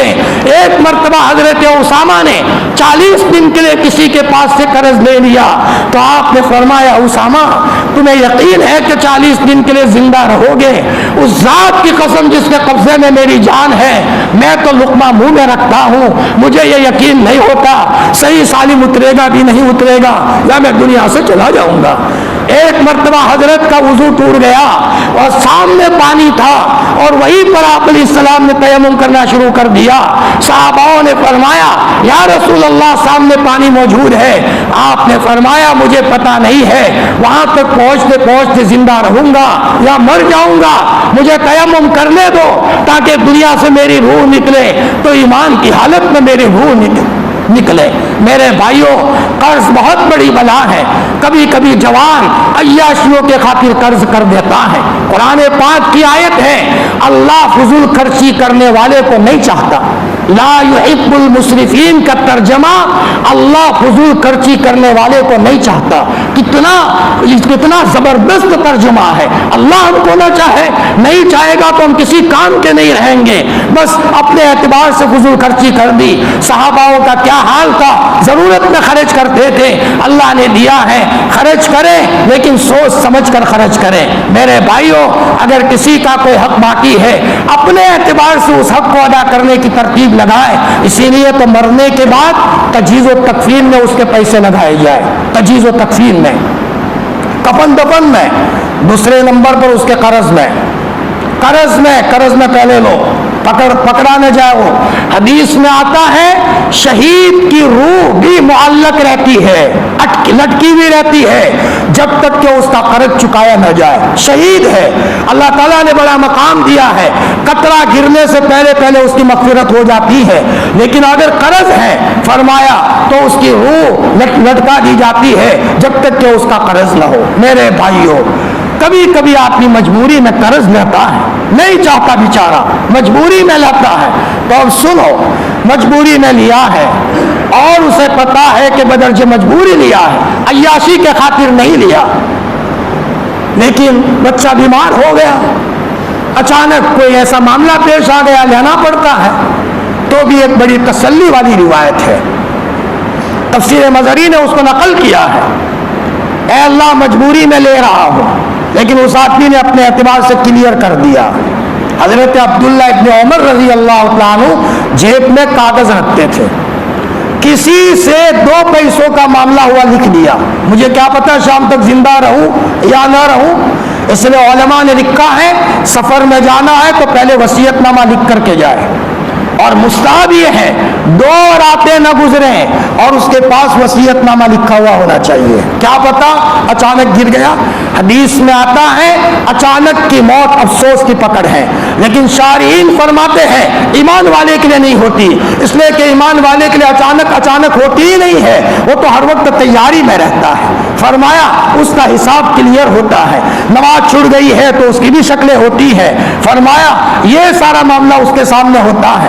بدرجہ مجبوری قرض لیا, ادا کرنے کا ارادہ ہے, بہت مجبوری میں لیا تھا.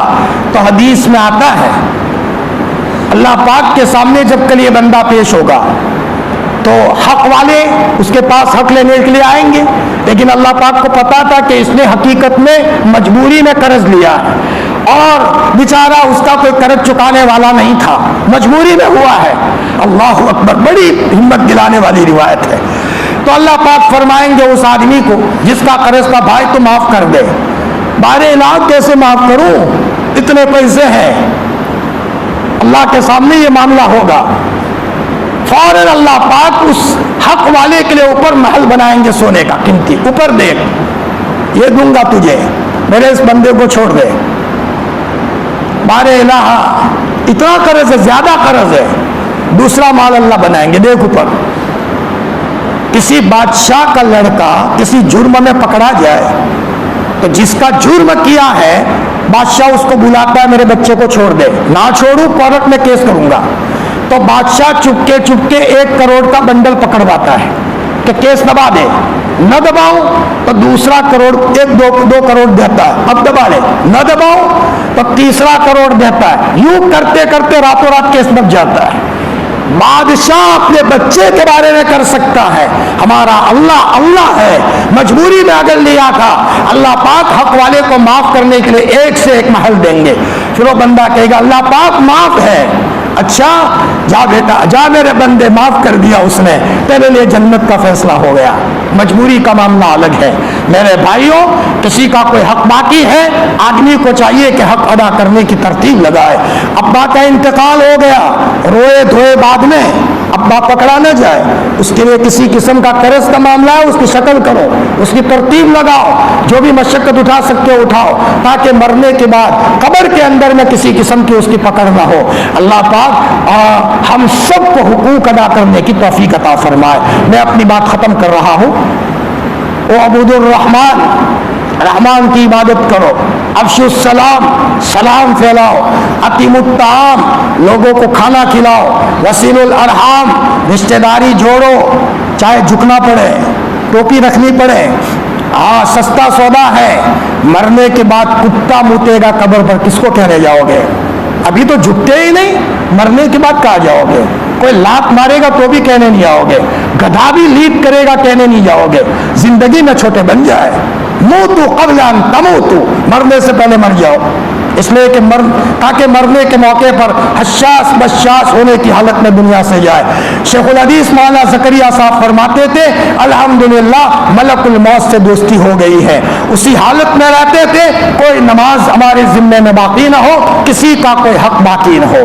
فرمایا اور اخیر والی چیز ہے وَصَلُّوا بِاللَّيْلِ وَالنَّاسُ نِيَامٌ، رات میں نماز پڑھو جب لوگ سوئے ہوئے ہوں، تدخلوا الجنت بسلام، آسانی کے ساتھ جنت میں داخل ہو جاؤ گے۔ حضرت عائشہ رضی اللہ تعالیٰ نے ایک صاحب کو فرمایا لا تدع قیام اللیل، رات کے قیام کو مت چھوڑو، اس لیے کہ میرے محبوب نے کبھی رات کا قیام نہیں چھوڑا، اور اگر کھڑے کھڑے نماز نہیں پڑھ سکتے تھے تو بیٹھ کر پڑھتے تھے۔ تو صحابی نے پوچھا یا اماں، ہمارا نبی بیٹھ کر تہجد پڑھتا تھا۔ اللہ اکبر، وہ روایت دل ہلانے والی روایت ہے۔ ہماری ماں نے فرمایا میرا محبوب تو کھڑے کھڑے رات کی نماز پڑھتا تھا، لیکن جس وقت امت کے مسائل نے میرے محبوب کی کمر کو توڑ دیا ہے، حین حتمہ الناس کا لفظ آتا ہے، میرے محبوب کی کمر نے امت کے مسائل نے توڑ دیا، تب جا کر کے محبوب نے بیٹھ کر کے نماز پڑھی ہے۔ ہمارے غم میں اللہ کے رسول وقت سے پہلے آپ کے اوپر کمزوری کے آثار ظاہر ہو گئے تھے، امت کے مسائل نے آپ کو برا کر دیا تھا۔ فرمایا جو لوگ رات میں حضور نے فرمایا رات کو نماز پڑھو۔ بعض لوگ 40 سال سے تہجد ناگانی ہوئی، 20 سال سے تہجد ناگانی ہوئی۔ ہمارے بعض اکابرین تو اپنے نفس کو مناتے تھے، جیسے بچے کو پھسلاتے ہیں ایسا۔ حاجی امداد اللہ صاحب کے بارے میں آتا ہے، اور پڑوسی ملک کے بھی ایک اللہ کے ولی گزرے ہیں، بڑھاپے میں بدن کمزور ہو گیا۔ بدن جب کمزور ہوتا ہے نا تو پھر اٹھنے کو من نہیں چاہتا۔ حضرت تھانوی کو کسی نے کہا حضرت روز اٹھنے کا من چاہتا ہے لیکن اٹھا نہیں جاتا۔ فرمایا بیٹا بدن کی قوت کی دوا کرو، تمہارا بدن بہت کمزور ہے، کبھی کبھی کمزوری کا اثر وہاں ظاہر ہوتا ہے۔ تو حاجی امداد اللہ صاحب جب بوڑھے ہو گئے تہجد ناگانی ہوتی تھی، اخیر میں ایک مرتبہ بہت بیمار ہے، من نہیں کہہ رہا، بہت بدن میں کمزوری ہے، لیکن اپنے نفس کو پھسلایا ایسا کر کھڑے کھڑے نماز نہیں پڑھنی، وضو بھی نہیں کنانا، بستر میں بیٹھ کر اللہ اللہ کرو۔ دیکھو دعا مانگنے کے لیے بستر میں بیٹھ کر بھی استغفر اللہ حدیث میں آتا ہے نا، ہے کوئی رات کے اخیر میں استغفار کرنے والا میں اس کو معاف کروں. اب یہ بوڑھا آدمی نہیں اٹھ سکتا لیکن بستر میں سویا سویا کہہ رہا ہے اللہ بہت کمزور ہو، اٹھا نہیں جاتا لیکن معافی مانگ رہا ہوں. انشاءاللہ اللہ کی رحمت کی ذات سے امید ہے کہ اس بوڑھے کے اس دعا مانگنے کی اللہ لاج رکھ دے گا اور مغفرت چاہنے والوں میں اللہ اس کو شمار کرے گا. کون منع کر سکتا ہے اللہ کے رحم سے؟ اس کا رحمت کا دریا بڑا وسیع ہے. تو حضرت نے اپنے نفس کو سمجھایا بیٹھ کر دعا مانگو. پھر بیٹھے، پھر فرمایا جب بیٹھے ہی ہو تو کم از کم وضو تو بنا لو. پھر وضو بنایا، پھر کہا ایسا کرو بیٹھ کر نماز پڑھو. پھر کہا جب بیٹھ کر ہی پڑھنی ہے تو کھڑے کھڑے ہی پڑھ لو. کھڑے کھڑے تک پہنچا، پھسلاتے اپنے نفس کو. بعض ہمارے اکابرین ایسے گزرے ہیں. حضرت ماں اعزاز علی صاحب بہت بڑے اللہ کے ولی تھے. فرمایا ہوٹل کا چائے نہیں پیتے تھے. ایک مرتبہ دل میں آیا کہ ہوٹل کا چائے پینا ہے. اچھا تجھے بہت شوق ہوا ہے چائے پینے کا، چلو تجھے پلا دوں. اب ہوٹل پر لے گئے، اس ہوٹل والے کو کہا بھائی چائے لاؤ. ایک چائے اندر میں ریڑھی. پھر کہا دوسرے کا دوسری چائے لاؤ، وہ بھی پیٹ میں جانے دی. کہا تیسری لاؤ. ہوٹل والا بھی سوچتا رہا یہ چچا کہاں سے آئے، چائے پر چائے منگواتے جا رہے ہیں. اب یہاں تک پورا پیٹ بھر گیا.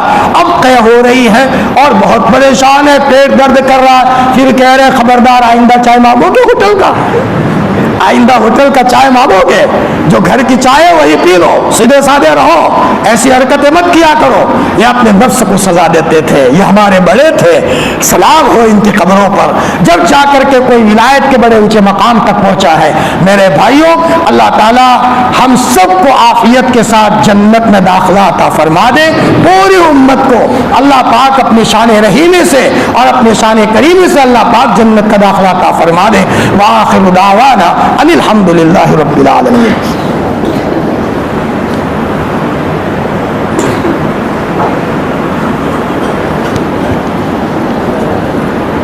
بھائی دعا سے پہلے دو باتیں ذہن میں رکھیں.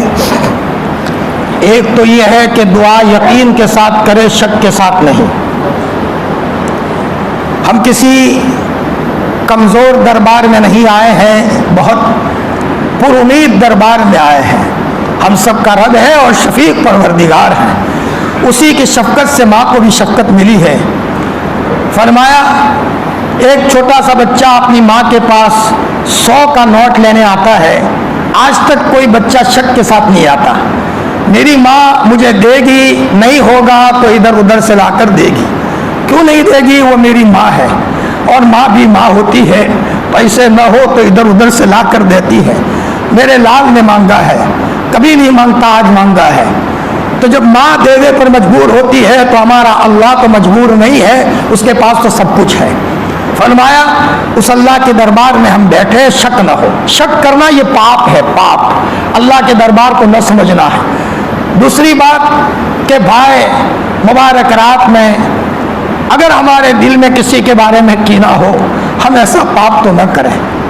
بھائیوں کے بارے میں کینہ نہ رکھیں. سب ہمارے بھائی ہیں. مشرق کا مسلمان بھائی ہمارا بھائی ہے، مغرب کا مسلمان بھائی ہمارا بھائی ہے. شراب پیتا ہو لیکن بھائی ہے. وہ بیچارہ غفلت میں ہے، وہ زیادہ پیار کے قابل ہے، وہ زیادہ محبت کے قابل ہے. ایک ہندو بھائی نے مجھے ٹرین میں بتایا کہ مولانا میرا ابھی ایک ساتھی مر گیا، بہت اچھا تھا. میں نے کہا کیسا اچھا تھا؟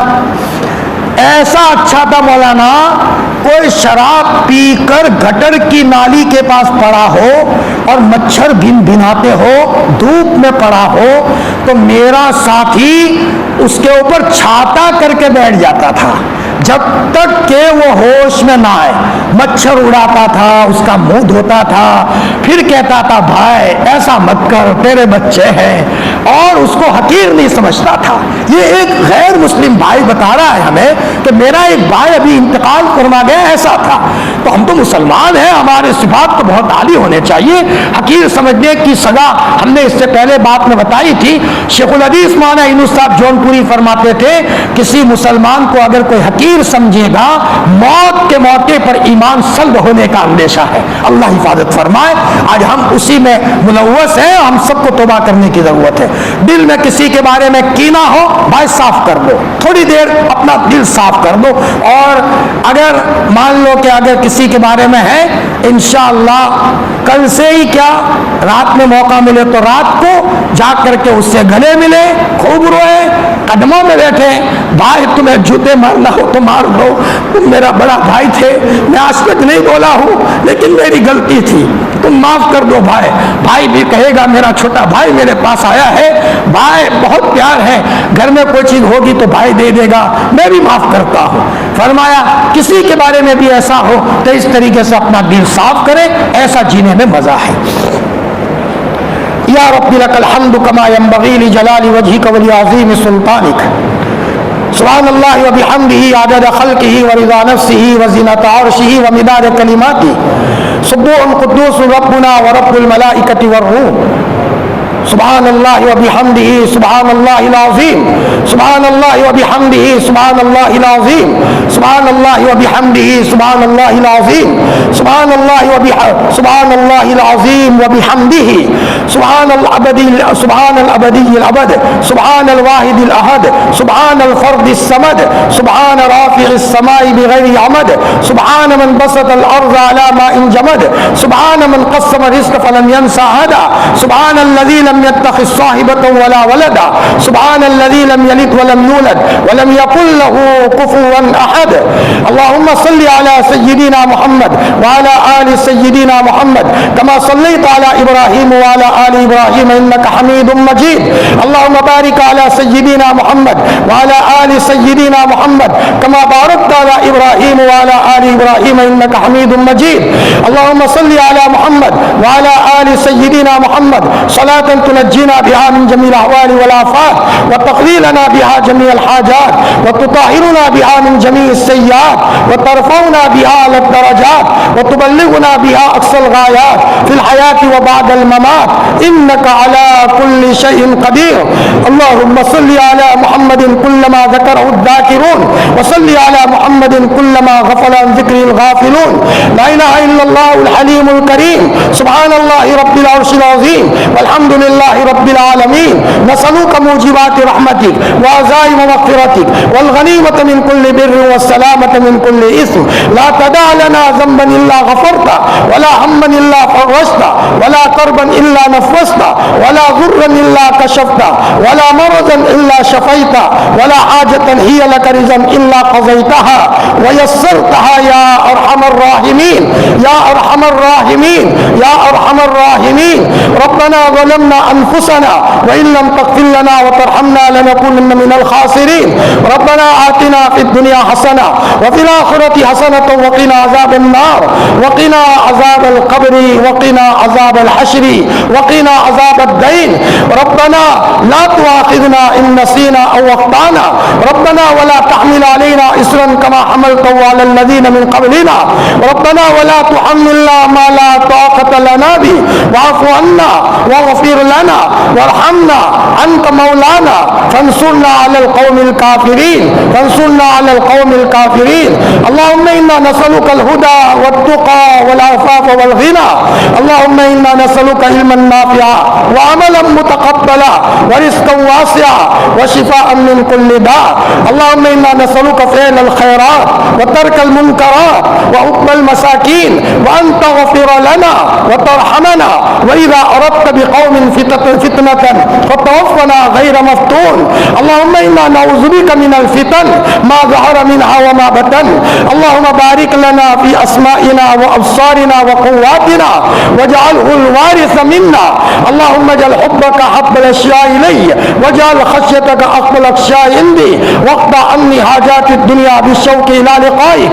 وإذا أقررت أعين أهل الدنيا من دنياهم فأقرر أعيننا من عبادتك. آسمان اور زمین کو بنانے والے 70 ماہوں سے پیار کرنے والے ہمارے اللہ اور ہمارے شفیق پروردگار اور ہمارے لاڈلے اللہ اور ہمارے خوبصورت اللہ اور ہمارے محسن اللہ اور ہمارے خالق اللہ اور ہمارے مالک اللہ، اے اللہ پاک بڑی امیدوں کے ساتھ تیرے دربار میں آئے ہیں۔ 27ویں رات ہے، جمعہ کی رات ہے، حافظوں کا ٹولہ ہے، بڑی عمر کے لوگ بھی ہے، اے اللہ دلوں کے ٹوٹے ہوئے لوگ بھی ہے، دلوں کے ٹوٹے ہوئے لوگ بھی ہے۔ اے مولا کسی کے گھر میں حالات ہے، بیچارہ کہہ نہیں سکتا، لیکن مولا سہ بھی نہیں سکتا، وہ کچھ امید سے تیرے گھر پر آیا ہے، رات کو 12 بج گئے ہیں، بہت ساری مخلوق سو گئی ہے، اے مولا تیرے دربار کی امید میں آئے ہیں، آج تو تیری قسم تجھے منا کر کے جائیں گے۔ اے مولا، اے اللہ آج ہم تجھے لینے آئے ہیں، اکیلے نہیں آئے، پورا ٹولہ لے کر کے آئے ہیں۔ اے مولا تجھے تو بوڑھوں کی دعائیں واپس کرتے ہوئے شرم محسوس ہوتی ہے، اے مولا تو بڑا باحیا ہے، اے مولا اے اللہ مجمع میں پردے کے پیچھے ہماری بہنیں بھی ہے، بوڑھی بہنیں بھی ہے، اے مولا ٹولے میں ایسے لوگ بھی ہے، اے اللہ 20 سال ہو گئے لیکن ان کی تہجد ناگا نہیں گئی ہے، بڑھاپا ہے، آزا جواب نہیں دے رہے ہیں، لیکن اس امید پر رات کو آتے ہیں بس ہمارا اللہ راضی ہو جائے۔ اے مولا اس میں معصوم بچے بھی ہیں جن کے سینے میں پاک قرآن ہے، اے مولا رات کے اندھیرے میں ماں تھکی ہوئی ہو لیکن بچے کو 4 بجے جگا دیتی ہے، میرے لال تو اٹھ بیٹا، اللہ کے کلام کو بیٹا تو سینے میں لے لے بیٹا، جا ماں اپنے بچے کو چھوڑنے کے لیے حفظ کلاس تک آتی ہے، مدرسے میں پڑھنے بھیجا ہے تو ماں اچھے کپڑے روانہ کرتی ہے، ناشتہ دیتی ہے، بیٹا یہ اللہ پاک کلام ہے تو بیٹا اپنے سینے میں اس کو محفوظ رکھ دے۔ رمضان کا مہینہ آیا، ماں نے اپنے لال کو اللہ کے جگر کو قرآن سنانے میں لگایا، بیٹا تو محلے میں قرآن محراب میں بیٹا قرآن سنا، اللہ کو رحم آئے گا۔ اے مولا قرآن سناتے سناتے کئی مسجدوں میں تیرا قرآن ختم ہو گیا ہے، اے اللہ پاک اے اللہ مجمع میں ایسے لوگ بھی ہیں مولا جن کے کسی لگتے جگر بچے کا انتقال ہو گیا ہو، باپ کا انتقال ہو گیا ہو، ماں کا انتقال ہو گیا ہو، مولا دل ٹوٹا ہوا ہو، اے مولا ٹوٹے ہوئے دل والوں کی تیرے وہاں بہت قدر ہے، اے مولا تجھے اس عورت کے ٹوٹے ہوئے دل کے عظمت کا واسطہ کہ شوہر دنیا سے چلا گیا ہے، جوانی کی عمر میں گیا ہے، عورت بھی جوان ہے، بچوں کے خاطر بیچاری عورت نے شادی نہیں کی ہے، مولا دوسری عورتوں کو دیکھ کر اس کے بھی جذبات ہوتے ہیں لیکن مولا اپنے بچوں کے خاطر اس نے شادی نہیں کی۔ اللہ کے رسول نے فرمایا اگر کوئی عورت بچوں کے خاطر شادی نہ کرے اور پاک دامنی میں زندگی گزارے، کل میں اور وہ عورت دونوں قریب قریب رہیں گے، بڑا مقام ہے۔ اے مولا ایسی بیوہ عورت کے چھوٹے چھوٹے بچے ہیں، عید کا موقع آتا ہے، اڑوس پڑوس میں بچے بڑے ناچتے ہیں، ان کے تو باپ موجود ہے، دادا دادی موجود ہے، اب یہ چھوٹا بچہ اپنی امی کو کہتا ہے میری امی پڑوس میں میرا دوست ہے اس کا باپ ہے، میرا باپ ہوتا تو کتنا اچھا ہوتا، امی میرا باپ کہاں ہے، کب آئے گا؟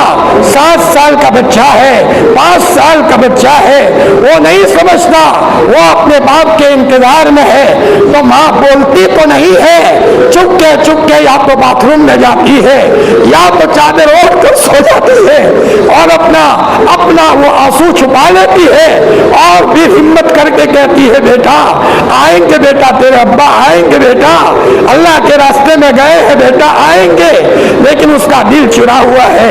اے اللہ پاک تجھے پتا ہے بیوہ عورت کے دل پر کیسی گزرتی ہے، اے مولا دل ٹوٹ جاتا ہے، شوہر صرف چلنے کے لیے جماعت میں گیا ہو، 4 مہینے کے لیے گیا ہو، سال کے لیے گیا ہو، مولا عورت کے لیے وقت گزارنا مشکل ہوتا ہے، مولا ہمیشہ کے لیے شوہر دنیا سے روانہ ہو گیا، قبرستان میں جا کر کے سو گیا، مولا یہ عورت جتنے بھی روئے وہ کم ہے، لیکن مولا وہ صبر کرتی ہے اور صبر کرنے والوں والوں کے ساتھ تیری مدد ہے، لیکن مولا ہم تو اس ٹوٹے ہوئے بہن کے دل کا واسطہ دینے آئے ہیں۔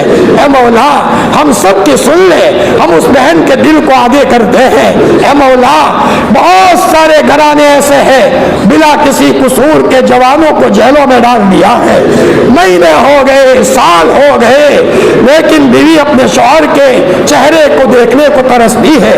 ایک بھائی نے بتایا میری بھابھی میرے بھائی کو ملنے کے لیے جاتی ہے تو کانچ میں بات ہوتی ہے، کانچ میں بات ہوتی ہے، شیشے میں بات ہوتی ہے، صرف موبائل میں بات ہوتی ہے، پاس میں جانے کی بھی اجازت نہیں ہے۔ مولانا میری بھابھی آتی ہے، ہفتے تک سوتی نہیں ہے، میرے بھائی کی یاد میں کروٹ بدلتی ہے، روتی رہتی ہے۔ اے مولا ایسے گھروں میں جب چھوٹے بچے اپنے امی کو کہے امی میرے ابو کب آئیں گے، اب یہاں تو کوئی امکان ہی نہیں ہے، فرمایا کیسے کیسے قیدوں میں بند ہے، تو وہ بیوی بولتی تو نہیں ہے لیکن فوراً امید دلاتی ہے بیٹا آج نہیں تو کل آئیں گے۔ فرمایا بیٹا صبر کر لے، سمجھدار بچہ بھی رونا شروع کرتا ہے۔ اے میرے اللہ پاک تو بڑا رحم دل ہے، تو بڑا رحم دل ہے، تجھے تو بہت پیار آتا ہے مولا۔ اے مولا تیرے پیار کی وجہ سے ہماری ماؤں کے دلوں میں بھی پیار ہے، تیری قسم ہم نے تیرے پیار کی جھلک ماؤں کے پیار میں دیکھی ہے، ہم نے تیرے پیار کی جھلک ماؤں کے پیار میں دیکھی ہے۔ اے مولا ٹوٹے ہوئے دل کی عظمتوں کا واسطہ، اے مولا تجھے حضرت نبی کریم صلی اللہ علیہ وسلم کی قربانی کا واسطہ۔ ایک مرتبہ حضرت عائشہ نے فرمایا یا رسول اللہ احد میں آپ کے دانت مبارک شہید کر دیے تھے، آپ کو کتنا دکھ ہوا ہوگا۔ آپ نے ایک آہ بھری اور فرمایا عائشہ مجھے سب سے زیادہ دکھ اس وقت ہوا تھا تمہاری قوم نے مجھے مکہ سے نکالا تھا، فرمایا مجھے مکہ سے نکالا تھا، غار ثور سے آپ 3 دن کے بعد نکل رہے ہیں، بیت اللہ کی طرف دیکھا اور آپ رونے لگے اور روتے روتے کہا او مکہ تو بڑا پیارا ہے، میری قوم مجھے نہ نکالتی تو کبھی نہ نکلتا۔ اے میرے اللہ آپ علیہ السلام کے آنکھوں میں آنسو تھے، لاڈلے کے آنسو کی عظمتوں کا واسطہ۔ ایک مرتبہ آپ نے فرمایا مجھے یاد ہے دادا کے جنازے میں میں جا رہا تھا، پاؤں میں جوتے نہیں تھے اور کنکریاں میرے پاؤں میں گھس رہی تھی، پاؤں خون خون ہو رہا تھا۔ اے اللہ پاک حضور کی اس قربانی کا واسطہ۔ ایک مرتبہ حضرت نبی کریم صلی اللہ علیہ وسلم خندق کے موقع پر خندق کھود رہے ہیں، ایک صحابی آئے اور اپنا دامن اونچا کیا، اپنا پتھر بتایا جو پیٹ پر باندھا ہوا تھا، آپ کچھ نہیں بولے، آپ نے بھی اپنا دامن اونچا کیا۔ ہمارے لاڈلے کے بدن مبارک پر 2 پتھر بندھے ہوئے تھے، آپ کا پیٹ کمر سے لگ نہ جائے تو 2 پتھر بندھے تھے۔ جابر نے دیکھ لیا کہ دوڑے دوڑے گھر گئے، بیوی کو کہا جلدی کھانا بنا، میں نے حضرت کو بھوکا دیکھا ہے۔ کھانا تیار ہوا، جابر نے کان میں کہا، آپ نے فرمایا چلو جابر نے کھانا بنایا ہے۔ حضرت جابر نے فرمایا یا رسول اللہ میں نے صرف آپ کے لیے بنایا ہے۔ فرمایا لوگ بھوکے رہے اور میں کھاؤں یہ کیسے ہو سکتا ہے؟ فرمایا ایک ماں پہلے بچے کو کھلاتی ہے پھر خود کھاتی ہے۔ اے مولا حضور کی ان قربانیوں کا واسطہ۔ ایک مرتبہ آپ علیہ السلام سفر سے آئے، دشمنوں نے آپ کے چہرے پر تھوکا تھا، مٹی ڈالی تھی، چہرہ غبار آلود تھا۔ حضرت زینب رضی اللہ عنہا روتی جاتی ہے اور روتے روتے چہرہ دھوتی جاتی ہے۔ آپ نے فرمایا بیٹی صبر کر لے، ایک وقت آئے گا تیرے باپ کا لایا ہوا دین کچے پکے گھر میں پہنچ کر کے رہے گا۔ اے مولا طائف میں آپ امید پر گئے ہیں لیکن 3-3.5 میل کے قریب حضرت نبی کریم صلی اللہ علیہ وسلم کو لوگوں نے گالیاں دی ہے۔ ایک چھوٹے سے انسان کو کوئی پیچھے مارنے کے لیے دوڑے کتنا بھاری گزرتا ہے۔ ہمارے نبی کو طائف کے اوباش بچوں نے مارا ہے، پتھر مارے ہیں، خون خون کیا ہے اور آپ کی جوتیاں خون میں لطمت ہوئی ہے، آسمانوں میں کھلبلی مچی ہے۔ اے مولا اللہ کے رسول کی ان عظیم قربانیوں کی عظمتوں کا واسطہ۔ ایک مرتبہ آپ حضرت عمران کے ساتھ حضرت فاطمہ کے گھر آئے، دروازہ کھٹکھٹایا، پوچھا کون؟ بیٹی میں تمہارا باپ محمد ہوں، دروازہ کھولو۔ حضرت اور بیٹی میرے ساتھ عمران ہے۔ حضرت فاطمہ نے فرمایا ابو میرے پاس پردہ کرنے کا کپڑا نہیں ہے. تو اللہ کے رسول نے اوپر سے چادر ڈالی. جب چادر ڈالی ہے آپ گھر میں گئے ہیں, حضرت فاطمہ حضور کے گلے مل کر رونے لگی. آپ نے فرمایا بیٹی کیوں رو رہی ہے؟ ابو کئی دنوں سے گھر میں چولہا نہیں جلا, علی بھوکے ہیں, حسن بھوکے ہیں, حسین بھوکے ہیں, اور کئی روزی کی تلاش میں علی گئے ہیں. آپ نے جب یہ سنا آپ کی آنکھوں میں آنسو بھر آئے. باپ اپنی بھوک تو برداشت کر لیتا ہے, اولاد کی بھوک برداشت نہیں کر سکتا. پھر حضرت فاطمہ نے فرمایا ابو کئی دنوں سے بیمار ہوں, دوائی کا انتظام نہیں ہے. آپ نے فرمایا بیٹی صبر کر لے. اے اللہ پاک, اے مولا, ہم گندے ہیں لیکن بچوں کے سینے میں قرآن ہے, وہ تو پاک ہے. پاک قرآن کی عظمت کا واسطہ, جمعہ کی مبارک رات کی عظمتوں کا واسطہ, اے اللہ پاک ہم سب کو معاف فرما دے, معاف فرما دے, معاف فرما دے. گندے ضرور ہے پھر بھی تیرے بندے ہیں, گندے ضرور ہے پھر بھی تیرے بندے ہیں. اے مولا تیرے محبوب کے امتی ہے, کل تو ہمیں جہنم میں ڈالے گا, تیرے محبوب کو دکھ ہوگا.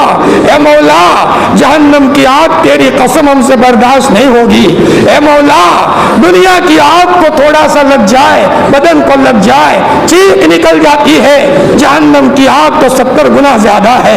اے مولا وہاں کے بچھو کھچر کے برابر ہے اور وہاں کے سانپ اونٹ کے برابر ہے. اے مولا ہم سے برداشت نہیں ہوگا. حضرت تھانوی فرماتے تھے اے اللہ میں جنت اس لیے نہیں مانگتا, میں جنت کا مستحق ہوں, لیکن اللہ جنت اس لیے مانگتا ہوں جہنم کا عذاب ہم سے برداشت نہیں ہوگا. اے اللہ پاک, اے اللہ ہم سب کو معاف فرما دے. گندے ہیں پھر بھی تیرے بندے ہیں. اے مولا ایک بچہ محلے میں کھیلتے کھیلتے کپڑے جب گندے ہو جاتے ہیں, پیشاب پاخانہ ہو جاتا ہے, 6-7 سال کا بچہ ہو تو بھی اس کے دل میں سے آواز آتی ہے میری ماں مجھے دھلائے گی, میری ماں مجھے دھلائے گی. چچی کے گھر نہیں جاتا, ممانی کے گھر نہیں جاتا, بھائی کے گھر نہیں جاتا, بہن کے گھر نہیں جاتا. اے مولا یہ بچہ بھی سمجھتا ہے میری ماں پیار والی ہے, میری ماں دھلائے گی. دروازے پر آ کر کہتا ہے امی امی, تو اس کی ماں کہتی ہے میرے لال کیا بات ہے؟ تو کہتا ہے امی میرے کپڑے خراب ہوئے ہیں. اے مولا آج تک ہم نے نہیں دیکھا کسی ماں نے دھکا مارا ہو. ماں فوراً اپنے بچے کو باتھ روم لے جاتی ہے, کپڑے نکالتی ہے, دھلاتی ہے, پاؤڈر لگاتی ہے, سرما لگاتی ہے, نئے کپڑے بدلتی ہے. کہتی ہے بیٹا جا کھیلنے. بچہ پھر میلے کرتا ہے, ماں پھر بدلتی ہے, پھر میلے کرتا ہے, ماں پھر بدلتی ہے. اے اللہ پاک ماں تو تھکتی بھی ہے, تو تھکنے سے پاک ہے. آج ہم تیرے دربار میں معافی کے لیے آئے ہیں. تیری قسم اے اللہ سائل ہے, بھکاری ہے. ہمارے گھر کے دروازے پر کوئی بھکاری آ جائے اور ہمارے محلے کا فقیر ہو تو گھر کے بچے بھی کہتے ہیں ابو محلے کا فقیر ہے, ابو میں کوٹھی میں سے اناج دے دوں, ابو میں پیسے دے دوں. بچے کو بھی رحم آ جاتا ہے. اے اللہ پاک تیری قسم ہم تیرے دربار کے فقیر ہیں, تیرے دربار کے فقیر ہیں. اے اللہ پاک دینے سے کوئی کمی نہیں ہوگی. اے مولا تو ہم سب کو معاف فرما دے, ہمارے مرحومین کو معاف فرما دے. ایسی مبارک راتوں میں مرحومین کی نظریں ہماری طرف لگی ہوئی ہے, مسجدوں کی طرف نظریں ہیں, قرآن کی طرف نظریں ہیں. کسی کا باپ چلا گیا ہے, کسی کی ماں ہے, دادا دادی ہے, نانا نانی ہے. اے مولا سب کو معاف فرما دے, سب کی قبروں کو جنت کا باغ بنا لے.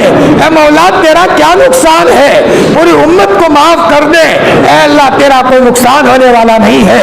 ہر آفیسر کام کرتے ہوئے بڑے آفیسر سے ڈرتا ہے, تیرے سے بڑا تو کوئی نہیں ہے. آج کی رات میں ہم سب کو معاف فرما دے. مسلمان کا کوئی بچہ ہوائی جہاز میں ہو, پانی کے جہاز میں ہو, کسی دیہات میں ہو, کسی شہر میں ہو, کہیں بھی ہو, آسمان کے نیچے, سب کو معاف فرما دے. مرحومین العالمین کو معاف فرما دے، اپنے فضل سے معاف فرما دے۔ اے مولا تیری شان کریمی کا واسطہ، تیری شان شکوریت کا واسطہ، تیری شان ودودیت کا واسطہ پوری امت کی معافی کا فیصلہ فرما دے۔ اے مولا مبارک رات میں ہم تیرے دربار میں بھیک مانگنے کے لیے آئے ہیں۔ اے اللہ پاک امت کے جوانوں کی اصلاح فرما، امت کے بوڑھوں کی اصلاح فرما، امت کے بچوں کی اصلاح فرما۔ اے مولا ہاں امت کے جوانوں کے جذبات مصعب بن عمیر جیسے بنا دے۔ اے اللہ پاک اتنا دیا تھا اسلام لانے سے پہلے کہ مہنگا عطر لگاتے تھے، مہنگا جوڑا پہنتے تھے، مہنگے جوتے پہنتے تھے۔ اسلام لانے کے بعد صرف ایک چادر حصے میں آئی ہے، انتقال ہوا ہے۔ سر ڈھانپتے ہیں تو پاؤں کھل جاتے ہیں، پاؤں ڈھانپتے ہیں تو سر کھل جاتا ہے۔ حضور کی آنکھوں میں آنسو آ گئے۔ اے مولا ایسے جذبات جوانوں کی پیدا فرما دے مولا کہ ہمارے جذبات سے مسجد کا نظام مضبوط ہو، مدرسے کا نظام مضبوط ہو، اسلام کا نظام مضبوط ہو۔ مولا بوڑھوں کے جذبات عمرو ابن جموح جیسے بنا دے، ابو ایوب انصاری جیسے بنا دے۔ ابو ایوب انصاری نے اپنے مرنے سے پہلے فرمایا، یزید کو کہا کہ بھائی یزید میری جوانی اللہ کے راستے میں نکلی ہے، بڑھاپا اللہ کے راستے میں نکلا ہے، بیمار ہوا اللہ کے راستے میں ہوں، میرا انتقال ہو جائے تو مجھے واپس مت کرنا، قسطنطنیہ میں جہاں تک ہو سکے وہاں تک میرا جنازہ لے جانا تاکہ کل قیامت میں میں اللہ کو کہہ سکوں اے اللہ میری جوانی تیرے راستے میں لگی ہے، بڑھاپا تیرے راستے میں لگا ہے، بیماری تیرے راستے میں آئی ہے اور موت بھی تیرے راستے میں آئی ہے اور میرا جنازہ تیرے راستے میں چلا ہے۔ اے اللہ ایسے جذبات عطا فرما۔ اے اللہ ہر بوڑھے موقع ملنے پر مسجد میں آ کر پیشانی رگڑ رہے ہو، امت کے لیے رو رہے ہو، مولا ایسے جذبات پیدا فرما دے، جوانوں کے جذبات اچھے فرما دے۔ اے مولا بچوں کے جذبات معاذ اور معاوض جیسے بنا دے۔ الہ العالمین اے اللہ جو امت میں بیمار ہے شفا کاملہ عاجلہ دائمہ مستمر عطا فرما۔ بہت ساری تعداد بیچاری امت کی بیمار ہے، ایک بیمار ہوتا ہے پورا گھرانہ پریشان ہوتا ہے، تیرے امر کن کا معاملہ ہے اور ہمارا کام بننے کا مسئلہ ہے۔ اے مولا پوری امت کو شفا کاملہ عاجلہ دائمہ مستمر عطا فرما۔ اے اللہ جو مقروض ہے عافیت کے ساتھ قرض سے خلاصی عطا فرما دے، مجبوری میں لیا ہے گھر بنانے کے لیے لیا ہے مولا تو آسانی کی شکلیں نکال دے۔ مولا جو جن کے بچے یا جن کے رشتہ دار جیلوں میں بند ہے اے مولا عافیت کے ساتھ خلاصی کی شکل مہیا فرما دے۔ اے مولا جو کسی نہ کسی حالات میں ہے عافیت کے ساتھ حالات سے نکال دے، جو بے اولاد ہے نیک اولاد عطا فرما، جن کی اولاد نافرمان ہے ان کی اولاد کو فرما بردار بنا، جو نرینہ اولاد کے خواہش مند ہے اے اللہ ان کو نرینہ اولاد عطا فرما۔ اے اللہ جو مالی پریشانی میں ہے عافیت کے ساتھ ان کی مالی پریشانی کو ختم فرما دے۔ اے اللہ پاک سنو ہماری سنو۔ اے مولا آپ سے ایک درخواست کرنے آئے ہیں، بھیک مانگنے آئے ہیں۔ اے مولا یہ ملک وہ ملک ہے جہاں بہت سے اکابرین روئے ہیں، ان کی قبریں ہیں یہاں، خواجہ معین الدین چشتی کی قبر ہے یہاں، ولی الیاس کی قبر ہے یہاں، شیخ الہند کی قبر ہے یہاں، مولانا قاسم نانوتوی کی قبر ہے یہاں۔ الہ العالمین تجھے پتا ہے اے مولا جب ایک اللہ اللہ کہنے والا رہے گا تو آسمان اور زمین کا نظام باقی رکھے گا، قیامت نہیں لائے گا۔ اس ملک میں جب اللہ اللہ کہا جا رہا ہو، چھوٹے چھوٹے بچے مکتب میں پڑھ رہے ہو، قرآن کی تعلیم دلائی جا رہی ہو اور کتنے آنسو بہے ہیں اس زمین پر، اے مولا اس زمین کی اور ملک کی حفاظت فرما، مسلمانوں کی حفاظت فرما، ہمارے بہنوں کی حفاظت فرما، ہمارے بوڑھوں کی حفاظت فرما۔ تیری شان غیوریت کو للکارنے آئے ہیں اے مولا، تیری نہ سونے والی آنکھیں اے اللہ ظلم کا نظارہ دیکھ رہی ہے۔ اے مولا تو ہمارا بن جا، ہمیں اپنے سینے سے لگا دے۔ ماں کبھی کبھی مارتی تو ہے، کسی کو مارنے نہیں دیتی، کسی کو مارنے نہیں دیتی۔ بچہ پورے دن گھر میں پریشان کرتا ہے، گھی کا ڈبہ اندھا کر دیا، کپڑے پھاڑ دیے، ماری توڑ دی، شیشہ توڑ دیا، ماں پریشان پریشان، جا گھر سے نکل۔ لیکن تھوڑی دیر میں بچے نے اتنا کہا، امی مجھے محلے میں کوئی مارتا ہے۔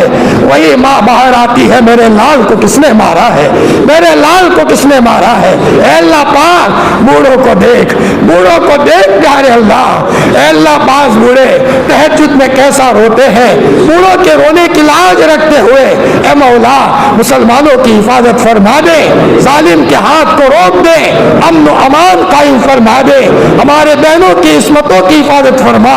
تیری قسم ہم کر تو کچھ نہیں سکتے، گنہگار ضرور ہے لیکن تیرا نام لیتے ہیں، تیرا نام لیتے ہیں۔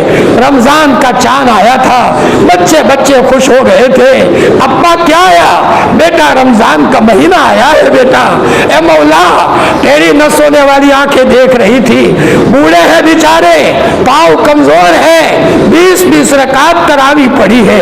اے مولا 5 منٹ باتیں کرنے کے لیے وہ تیار نہ ہو، لیکن تجھے بنانے کے لیے 20 رکعت بوڑھوں نے پڑھی ہے، ہماری بوڑھی بہنوں نے پڑھی ہے، تیری نہ سونے والی آنکھیں دیکھ رہی ہے۔ اے مولا تیرے قرآن کو سینے سے لگایا ہے، مولا گندے ضرور ہے، تجھ سے پیار کرنا چاہتے ہیں لیکن پیار کرتے نہیں آتا، لیکن ہے تو تیرے نا اللہ پاک، ہے تو تیرے، تیرا نام لیتے ہیں، ہمارے بچوں کو مکتب میں بٹھاتے ہیں، اللہ اللہ کی صدا لگاتے ہیں، بچے پیدا ہوتے ہیں، ان کے کانوں میں اذان اور تکبیر دیتے ہیں۔ اے مولا سورت کو دیکھ کر حقیقت کا جامہ پہنا دے، اے اللہ پوری امت کی حفاظت فرما، پوری امت کی حفاظت فرما۔ اے مولا تو بہت قدرداں ہے، بڑا قدرداں ہے۔ اے مولا ایک حسن بصری کے زمانے میں ایک جوان شراب پیتے پیتے مریل ہو گیا، مرنے کا وقت قریب ہو گیا، ماں بیوہ تھی اور اس ماں کا تعلق حسن بصری سے تھا، اللہ اللہ کرتی تھی، لیکن اس بچے نے ماں کا کہا نہیں مانا، بچے نے پیسے اڑا دیے، شراب پیتے پیتے بدن سڑ گیا، مرنے کا وقت قریب آیا، حسن بصری بھی ناراض ہے اور کہا بچے کا انتقال ہو جائے مجھے مت بلانا، وہ بڑا نافرمان تھا، میں اس کے جنازے کی نماز نہیں پڑھوں گا۔ حسن بصری بھی ناراض ہو گئے، پورا گاؤں ناراض ہے۔ بچے کے انتقال کے پہلے ماں نے کہا بیٹا تو نے بڑی زندگی آوارہ گزاری ہے، میرے شیخ بھی تجھ سے ناراض ہے، یہ کہہ کر ماں رو رہی ہے۔ مرنے کا وقت قریب آیا، بچے نے آسمان کی طرف دیکھ کر کے کہا اے اللہ پاک گنہگار ہوں لیکن میری بھول ہو گئی، گاؤں نے دھکا دیا ہے، تو تیری رحمت سے دھکا مت دینا، تو مجھے اپنی رحمت سے مت دھتکارنا، بھول ہو گئی میری۔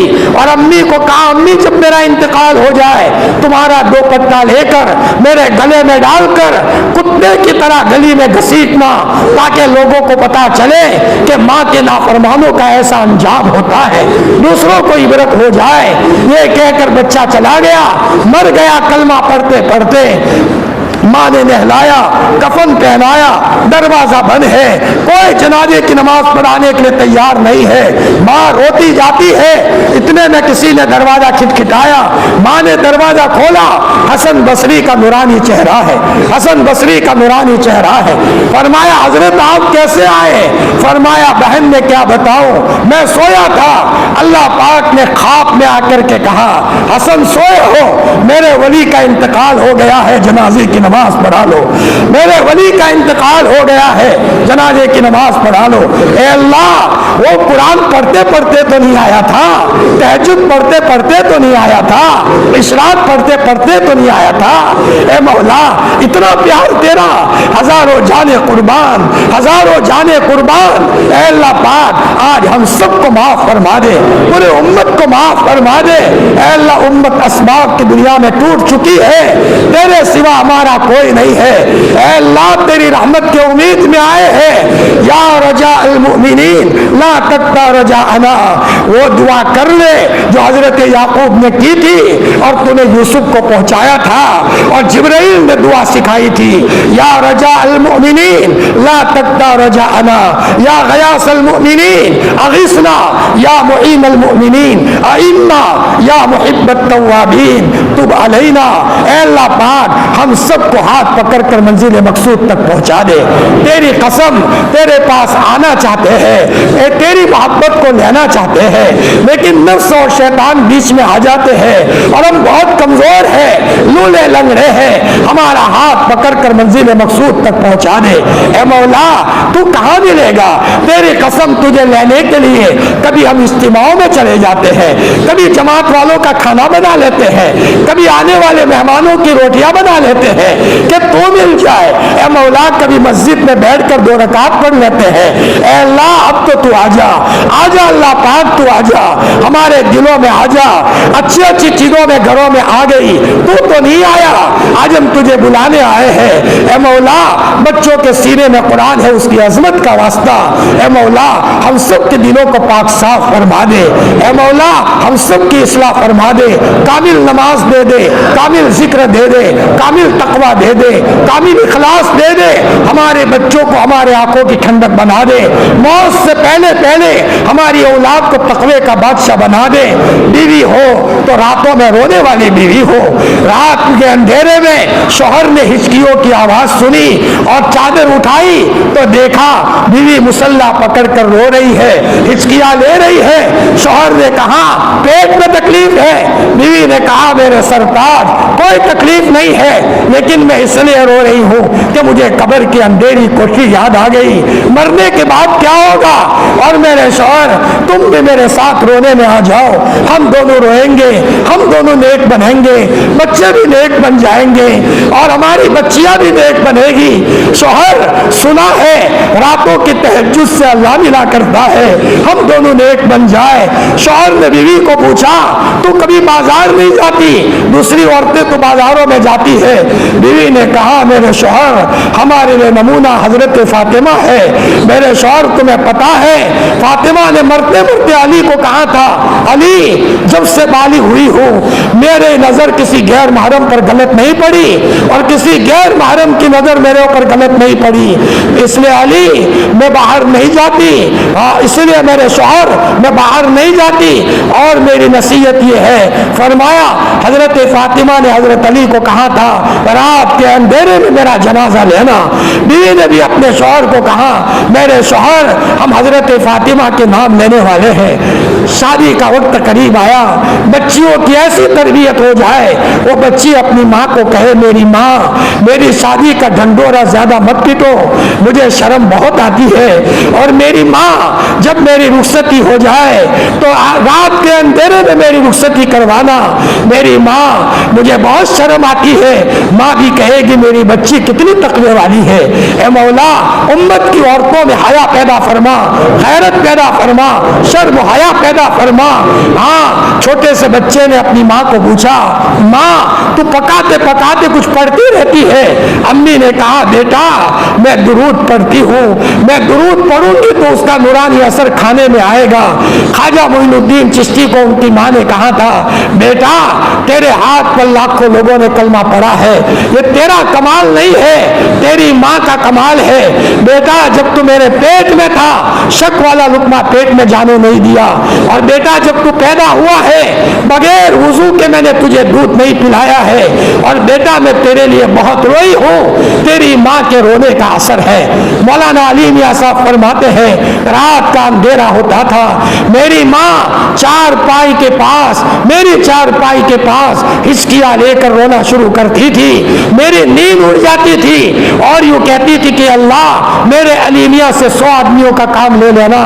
ایک مرتبہ روتے روتے کہا اے اللہ اگر تو نے میری نہ سنی میں ایسی چیخ ماروں گی کہ آسمان اور زمین کی مخلوق سنے گی. اے اللہ پاک, اے اللہ آنے والے مجمع کو قبول فرما, پوری امت کو قبول فرما. ایسے موقع پر اللہ کے رسول صلی اللہ علیہ وسلم نے جتنی بھی خیر کی دعائیں مانگی ہے ہم سب کو اس نصیب فرما, اور جن شرور سے حضرت نے پناہ مانگی ہے ہم کو اور پوری امت کو پناہ نصیب فرما. اے اللہ آج ہی مولانا عطاء الرحمان صاحب ماہی کے مدرس تھے, بیچارے کینسر کے مریض تھے, انتقال فرما گئے. 27 آخری رات ہے، جمعہ کی رات ہے، اے مولا ان کی بخشش فرما دے، مغفرت فرما دے، قبر جنت کا باغ بنا دے، سارے مرحومین کے لیے بنا دے۔ اے اللہ پاک یہاں ہمارے گاؤں میں بھی بعض حضرات بیمار ہیں، مولا کن کن کا نام لیا جائے؟ تجھے پتا ہے دلوں میں کن کن کے نام ہے۔ اے مولا جتنے بھی بیمار ہیں وہ پورا کا پورا گاؤں، اے مولا سب کو شفا کاملہ عاجلہ دائمہ مستمرہ عطا فرما۔ واسن سے بھی ایک صاحب کا فون آیا تھا، ادھر دانیرہ سے بھی فون تھا، الگ الگ جگہوں سے فون تھا۔ الہ العالمین اس میں نہ معلوم کوئی اللہ کا بندہ ہوگا بوڑھوں میں مولا جس کی دعا تجھے پسند آتی ہوگی، اے مولا اس کی وجہ سے پوری امت کی مغفرت فرما۔ اے اللہ پاک اخیر میں ایک بات کہوں، سنو اللہ پاک، سنو اللہ پاک، یہ خانقاہی نظام اس لیے نہیں ہے کہ ہم کوئی بنے بنائے ہوئے ہیں، گندے ہیں اللہ پاک۔ اے اللہ ہماری کوئی حیثیت نہیں، تیری قسم گاؤں کے گلی کا کتا ہوں، گاؤں کے گلی کا کتا ہوں، میری کوئی حیثیت نہیں ہے۔ میں نے تو لوگوں کو کہا آؤ آؤ اللہ دے گا، آؤ آؤ اللہ دے گا۔ ذکر میں تاثیر ہے، قرآن میں تاثیر ہے، اس لیے بلایا ہے اللہ پاک۔ اے تو مت کہنا کل تو بڑا بن گیا تھا، اے اللہ تواضع دے دے، عاجزی دے دے، ورنہ تو کمر ٹوٹ جائے گی۔ اے اللہ پاک ہم تو اس لیے بلائے کہ ہمارا رب بڑا ہے، ہمارا رب بڑا ہے، امید کے ساتھ بلایا ہے کہ کل اس میں سے کوئی جنت میں جائے گا تو تیری شان غیوریت کے خلاف ہے کہ کسی کو بات سے ہدایت ملی ہو اور وہ جنت میں جائے اور تو ہمیں جہنم میں پھینکے۔ تیری شان غیوریت کو دیکھ کر بلایا ہے اے اللہ پاک، ورنہ ہمارے علماء، ہمارے اس گاؤں میں بھی علماء ہے، سروں کے تاج ہے، ہمارے بڑے ہیں، مولا ہماری کوئی حیثیت نہیں۔ اے اللہ یہ نظام جو جاری ہوا ہے تیری امید پر ہوا ہے، اے اللہ کیسے خدمت کی ہے گاؤں کی مستورات نے، اے مولا دل روتا ہے، اے مولا ان کی نسلوں میں دین کے دائی پیدا فرما، مولی عمر پیدا فرما، مولی سجاد پیدا فرما، حضرت جماعی نام الحسن صاحب پیدا فرما۔ اے مولا اے اللہ دھوپ میں کھانا بنایا ہے، دھوپ میں روزہ رکھ کر کھانا بنایا ہے، چھوٹے چھوٹے بچے کیسی خدمت کرتے جیسے جنت کے غلام ہو، جنت کے بچے ہو۔ اے مولا نظر محبت ڈال دے، بنانے والے معتکفین بھی روئے ہیں، بہت روئے ہیں، پوری رات روئے ہیں، اللہ لاج رکھ دے۔ مجھ مدہوس کی وجہ سے کسی کو محروم مت کرنا، مجمع میں کسی نیک کی وجہ سے مجھے بھی مالا مال کر دینا اور سب کو مالا مال کر دینا۔ اطراف سے جو لوگ آئے ہیں امید کے ساتھ آئے ہیں، سب کی جھولی بھر دے۔ جا رہے اللہ پاک دوبارہ پھر جائیں گے، پھر آئیں گے آپ کے پاس، کیوں نہ آئے؟ ہم سے بڑا بھکاری کوئی نہیں اور تجھ سے بڑا کریم داتا کوئی نہیں۔ الہی جینا کا تائبین فلا تردنا خائبین، الہی مقصود ما تو ہی و رضائے تو، محبت و معرفت خود بھی دے۔ سبحان ربک رب العزت عما یصفون وسلام علی المرسلین والحمد للہ رب العالمین برحمتک یا ارحم الراحمین۔